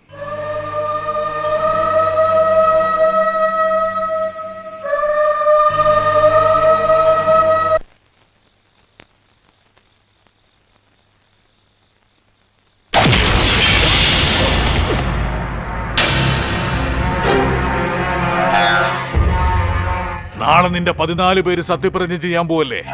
ഇപ്പൊ ഇവിടെ നടക്കാൻ പോകുന്നതിന്റെ പരലോക സത്യപ്രതിജ്ഞാ ചടങ്ങാ.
ബഹുമാനപ്പെട്ട നമ്മുടെ ഗവർണർക്കും ഈ നാട്ടിലെ നല്ലവരായ ജനസമൂഹത്തിനും അധികാരം ഏൽക്കാൻ കാത്തിരിക്കുന്ന ജനപ്രതിനിധികൾക്കും എൻ്റെ വിനീതമായ അഭിവാദ്യങ്ങൾ. ഈ നാട്ടിൽ എത്ര പാർട്ടികളുണ്ടെന്ന് നിങ്ങൾക്ക് ആർക്കെങ്കിലും അറിയാവോ? മഴയത്ത് മുളയ്ക്കുന്ന കൂണ് പോലെ ഓരോ മാസവും പുതിയ പാർട്ടികൾ മുളയ്ക്കുകയാണെന്നേ. 4 പേരൊരു ചായക്കടയിൽ കൂടിയിരുന്ന് ചായ കുടിച്ചുകൊണ്ട് സംസാരിച്ച അതിൻ്റെ പേര് നിർവാഹക സമിതി യോഗം. ഒരു 10 പേര് കൂടി 5 സ്റ്റാർ ഹോട്ടലിൽ റൂം എടുത്ത് മദ്യപിച്ചുകൊണ്ട് ചർച്ച ചെയ്താൽ അതിൻ്റെ പേര് പൊതുയോഗം. ബിരിയാണി പാഴ്സൽ വാങ്ങിച്ച് കഴിച്ചുകൊണ്ട് ഒരു 100-150 പേര് 2 ലോറി കയറി പുറപ്പെട്ടു കഴിഞ്ഞാൽ അതിൻ്റെ പേര് പൊതുസമ്മേളനം. ഇവരൊക്കെ രാവിലെ ഒരു പാർട്ടിയിൽ ടിഫിൻ കഴിക്കും, ഉച്ചയൂണിന് വേണ്ടി മറ്റൊരു പാർട്ടിയിലേക്ക് പോകും, വൈകുന്നേരം വേറൊരു പാർട്ടി പോയി ബജി വാങ്ങിച്ചു നിന്നിട്ട് വൈകിട്ട് മദ്യപിക്കാൻ വേണ്ടി ആദ്യം പോയി അതേ പാർട്ടി തിരിച്ചു വരും. ചോദിച്ചാൽ പോളിസിയാണെന്ന് പറയും. ഇപ്പോ നാട്ടിൽ എത്ര പാർട്ടികളുണ്ട്? എത്ര ലക്ഷക്കണക്കിന് അണികളുണ്ട് പാർട്ടിയിൽ? ആരുടെയെങ്കിലും അടുത്തൊന്ന് പോയി അല്ല ചേട്ടാ നിങ്ങളുടെ പാർട്ടിയുടെ നയം എന്താണെന്ന് ചോദിക്കും. കൃത്യം മറുപടി പറയുകയാണെങ്കിൽ നിങ്ങൾ എല്ലാവരും വേണമെങ്കിൽ എന്നെ ചെരുപ്പൂരി അടിച്ചോന്നേ. വേണ്ട, ആ പാർട്ടിയുടെ നേതാവിനോട് പോയി ചോദിക്ക്. അവനെങ്കിലും ഒന്ന് കറക്റ്റായിട്ട് പറഞ്ഞാ നിങ്ങൾ എല്ലാവരും എന്നെ ചൂല് കെട്ടുകൊണ്ട് അടിച്ചോ. നേതാവിനും അറിയില്ല, അണികൾക്കും അറിയില്ല. ഭാരതപ്പുഴ, പെരിയാറ്, പമ്പ ഒഴുകുന്ന നമ്മുടെ നാട് ഈ നെറികെട്ടോന്മാര് കാരണം മരുഭൂമിയായി മാറുമെന്ന് ഞാൻ പേടിച്ചു. ഇവരിൽ നിന്ന് ഈ നാടിനെ രക്ഷിക്കാൻ വേണ്ടിയും കറപിടിച്ച് കിടക്കുന്ന മന്ത്രിസഭയിലെ കളപറിക്കാനും വേണ്ടിയാ ഞാൻ ഈ മുഖ്യമന്ത്രി കുപ്പായിട്ടത്. ഈ വേദിയിലിരിക്കുന്ന 14 പേരും തങ്ങൾക്ക് മന്ത്രിസ്ഥാനം കിട്ടുമെന്നുള്ള പ്രതീക്ഷയിലാണ് ഇരിക്കുന്നത്. എന്നാൽ ഞാൻ ഇവർക്ക് ആർക്കും മന്ത്രിസ്ഥാനം കൊടുക്കാൻ പോകുന്നില്ല. നമ്മുടെ സംസ്ഥാനത്തെ 14 മന്ത്രിമാരെ ഞാൻ നേരത്തെ തന്നെ തിരഞ്ഞെടുത്തു. തിരഞ്ഞെടുക്കപ്പെട്ട പുതിയ മന്ത്രിമാരെ വേദിയിലേക്ക് ക്ഷണിക്കുന്നു.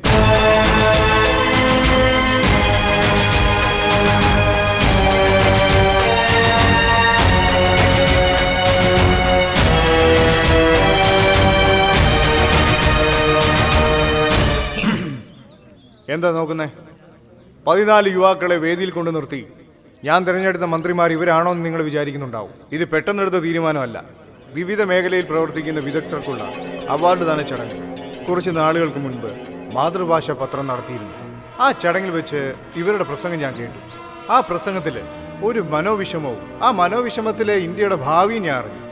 അന്ന് ഞാൻ തീരുമാനിച്ചു ഈ വിദഗ്ധരെ എല്ലാം ഉറപ്പായിട്ടും നിയമസഭയെ കൊണ്ടിരുത്തണമെന്ന്. ഈ വിഷയം ഗവർണറുമായിട്ട് കൂടിയാലോചിച്ചപ്പോൾ മന്ത്രി പദവി ഏറ്റ് 6 മാസത്തിനുള്ളിൽ ഇലക്ഷനിൽ നിന്ന് ജയിച്ചാൽ ആ പദവി നിലനിർത്താമെന്ന് പറഞ്ഞു. അതിനുശേഷം തീരുമാനമെടുത്തു. അതുമാത്രമല്ല, ഈ മന്ത്രിമാർ കൊള്ളയടിച്ച പണം മുഴുവനും യുവാക്കളെ ഏൽപ്പിച്ചു. മിസ്റ്റർ ഗോവിന്ദരാജ് സർ,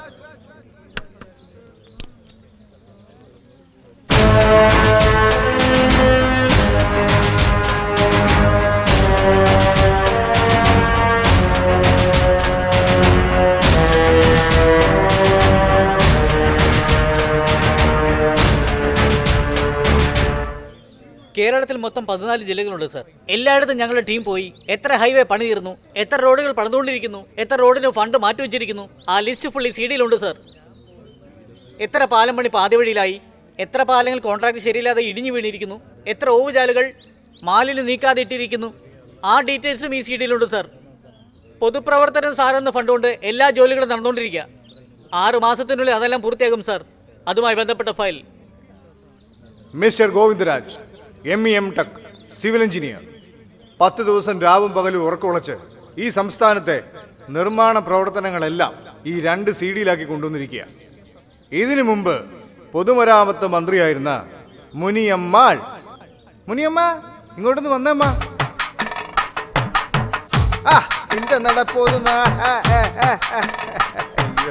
ഇവര് 10 വർഷമായിട്ട് പൊതുമരാമത്ത് മന്ത്രിയായിരുന്നു. എന്ത് ചെയ്തെന്നറിയാവോ? ഇവരുടെ വീട് മുതൽ അസംബ്ലി വരെ റോഡ് പണിതു. അതിനുശേഷം കോവളം ബീച്ചിന് തൊട്ടടുത്ത് ഇവര് ബീച്ച് വ്യൂവിൽ നല്ല ബംഗ്ലാവ് പണിഞ്ഞു. അതിനുവേണ്ടി മെയിൻ റോഡിൽ നിന്ന് ബംഗ്ലാവ് വരെ 2 കിലോമീറ്റർ സിമെന്റ് റോഡും പണിതു. അതല്ലാതെ സംസ്ഥാനത്തൊരു മണ്ണ് റോഡ് പോലും ഇട്ടിട്ടില്ല. മുനിയമ്മ, യുഗമ്മ, 10 വർഷം കൊണ്ട് ഇവർക്ക് സാധിക്കാത്തത് 10 ദിവസം കൊണ്ട് യുവാക്കൾ ചെയ്തിരിക്കുകയാണ്. ഇങ്ങനെയുള്ള യുവരക്തങ്ങൾക്ക് അധികാരം കൊടുത്തു കഴിഞ്ഞാൽ ഈ നാട് നമ്പർ 1 ആകില്ലേ? മിസ്റ്റർ ഗോവിന്ദരാജിനെ പൊതുമരാമത്ത് മന്ത്രിയായി സത്യപ്രതിജ്ഞ ചെയ്യിക്കാൻ ബഹുമാനപ്പെട്ട ഗവർണറോട് അപേക്ഷിക്കുന്നു.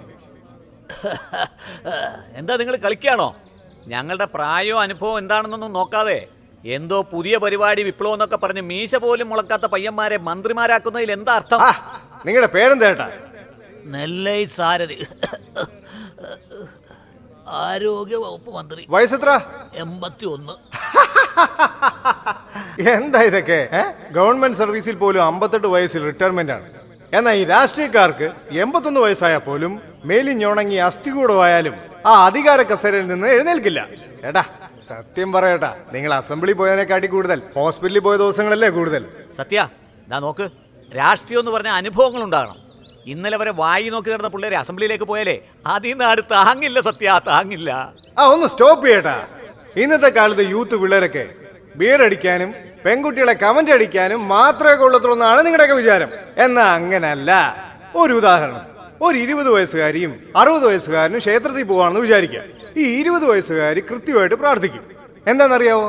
അവരുടെ കമന്റ് അടി പരിപാടികളൊക്കെ ക്ഷേത്രത്തിന് പുറത്ത് വെച്ച് തന്നെ തീർക്കും. പക്ഷെ ഈ 60 വയസ്സുള്ള ചേട്ടൻ ഭാര്യയെ പേടിച്ചിട്ട് ക്ഷേത്രത്തിന്റെ പുറത്ത് വരെ സൈലന്റ് ആയിട്ട് വരും. ക്ഷേത്രത്തിനകത്ത് കയറി കഴിഞ്ഞാൽ ഭാര്യ പ്രാർത്ഥിക്കുന്ന സമയത്തുണ്ടല്ലോ, അടുത്ത് നിൽക്കുന്ന ചേച്ചിയെ ഇടം കണ്ണിട്ട് നോക്കും. നിങ്ങളൊക്കെ ഇംഗ്ലണ്ട് പ്രധാനമന്ത്രി ടോണി ബ്ലെയറെ പറ്റി കേട്ടിട്ടുണ്ടാവും, TV കണ്ടിട്ടുണ്ടാവും. അമേരിക്കൻ പ്രസിഡന്റ് ജോർജ് ബുഷിനെയും കണ്ടിട്ടുണ്ടാവും. അവരൊക്കെ പാർലമെന്റിലേക്ക് എങ്ങനെയാ വരാറ്? ഇങ്ങനാ വരുന്നേ. എന്നാ നമ്മുടെ ആൾക്കാരൊക്കെ എങ്ങനെയാ വരുന്നതെന്നറിയാവോ?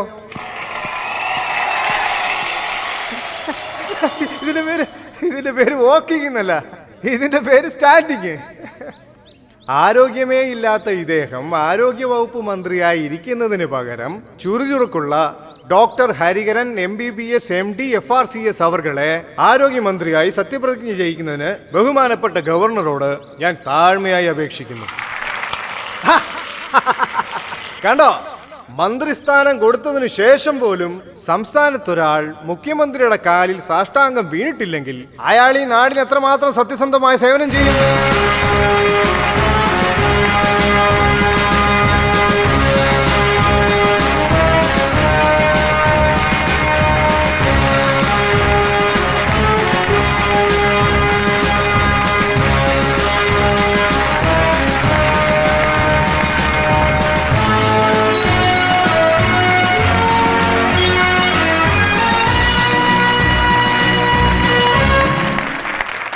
അവർക്കൊക്കെ മന്ത്രിയായിരിക്കാൻ എത്രത്തോളം യോഗ്യതയില്ലയോ അതേപോലെ മുഖ്യമന്ത്രിയായിരിക്കാനുള്ള യോഗ്യത എനിക്കുമില്ല.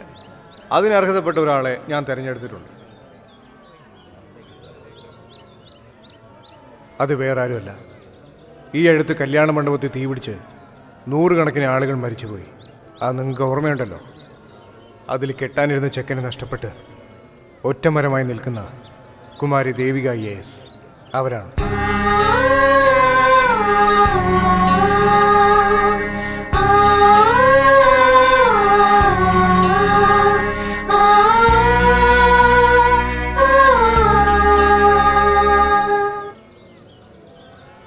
കുമാരി ദേവിക അവർകൾ ഇപ്പൊ തൃശ്ശൂർ കളക്ടർ. ആ ദുരന്തത്തിന് ശേഷം എത്രയോ യുവാക്കൾ ഇവരെ വിവാഹം കഴിക്കാൻ വന്നിട്ടും കൂടി അതൊക്കെ നിരസിച്ചിട്ട് പൊതുസേവനത്തിനായിട്ട് ഇറങ്ങിത്തിരിച്ചു. 24 മണിക്കൂർ ഈ നാടിന്റെ അഭിവൃദ്ധി മാത്രം തന്റെ ലക്ഷ്യമാക്കി പ്രവർത്തിച്ചുകൊണ്ടിരിക്കുന്ന ഇവരെ സംസ്ഥാന മുഖ്യമന്ത്രിയായി സത്യപ്രതിജ്ഞ ചെയ്യിക്കുന്നതിന് ബഹുമാനപ്പെട്ട ഗവർണറോട് ഞാൻ താഴ്മയായി അപേക്ഷിക്കുന്നു.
കുമാരി ദേവിക എന്ന ഞാൻ നിയമം വഴി സ്ഥാപിതമായ ഭാരതത്തിന്റെ ഭരണഘടനയോട് നിർവ്യാജമായ വിശ്വസ്തതയും കൂറും പുലർത്തുമെന്നും ഞാൻ ഭാരതത്തിന്റെ പരമാധികാരവും അഖണ്ഡതയും നിലനിർത്തുമെന്നും ഞാൻ കേരള സംസ്ഥാനത്തെ മുഖ്യമന്ത്രി എന്ന നിലയിലുള്ള എന്റെ കർത്തവ്യങ്ങൾ വിശ്വസ്തയോടും മനസാക്ഷിയെ മുൻനിർത്തിയും നിർവഹിക്കുമെന്നും ഭരണഘടനയും നിയമവുമനുസരിച്ച് ഭീതിയോ പക്ഷപാതമോ പ്രീതിയോ വിദ്വേഷമോ കൂടാതെ എല്ലാ തരത്തിലുള്ള ജനങ്ങൾക്കും നീതി ചെയ്യുമെന്നും പ്രതിജ്ഞ ചെയ്യുന്നു.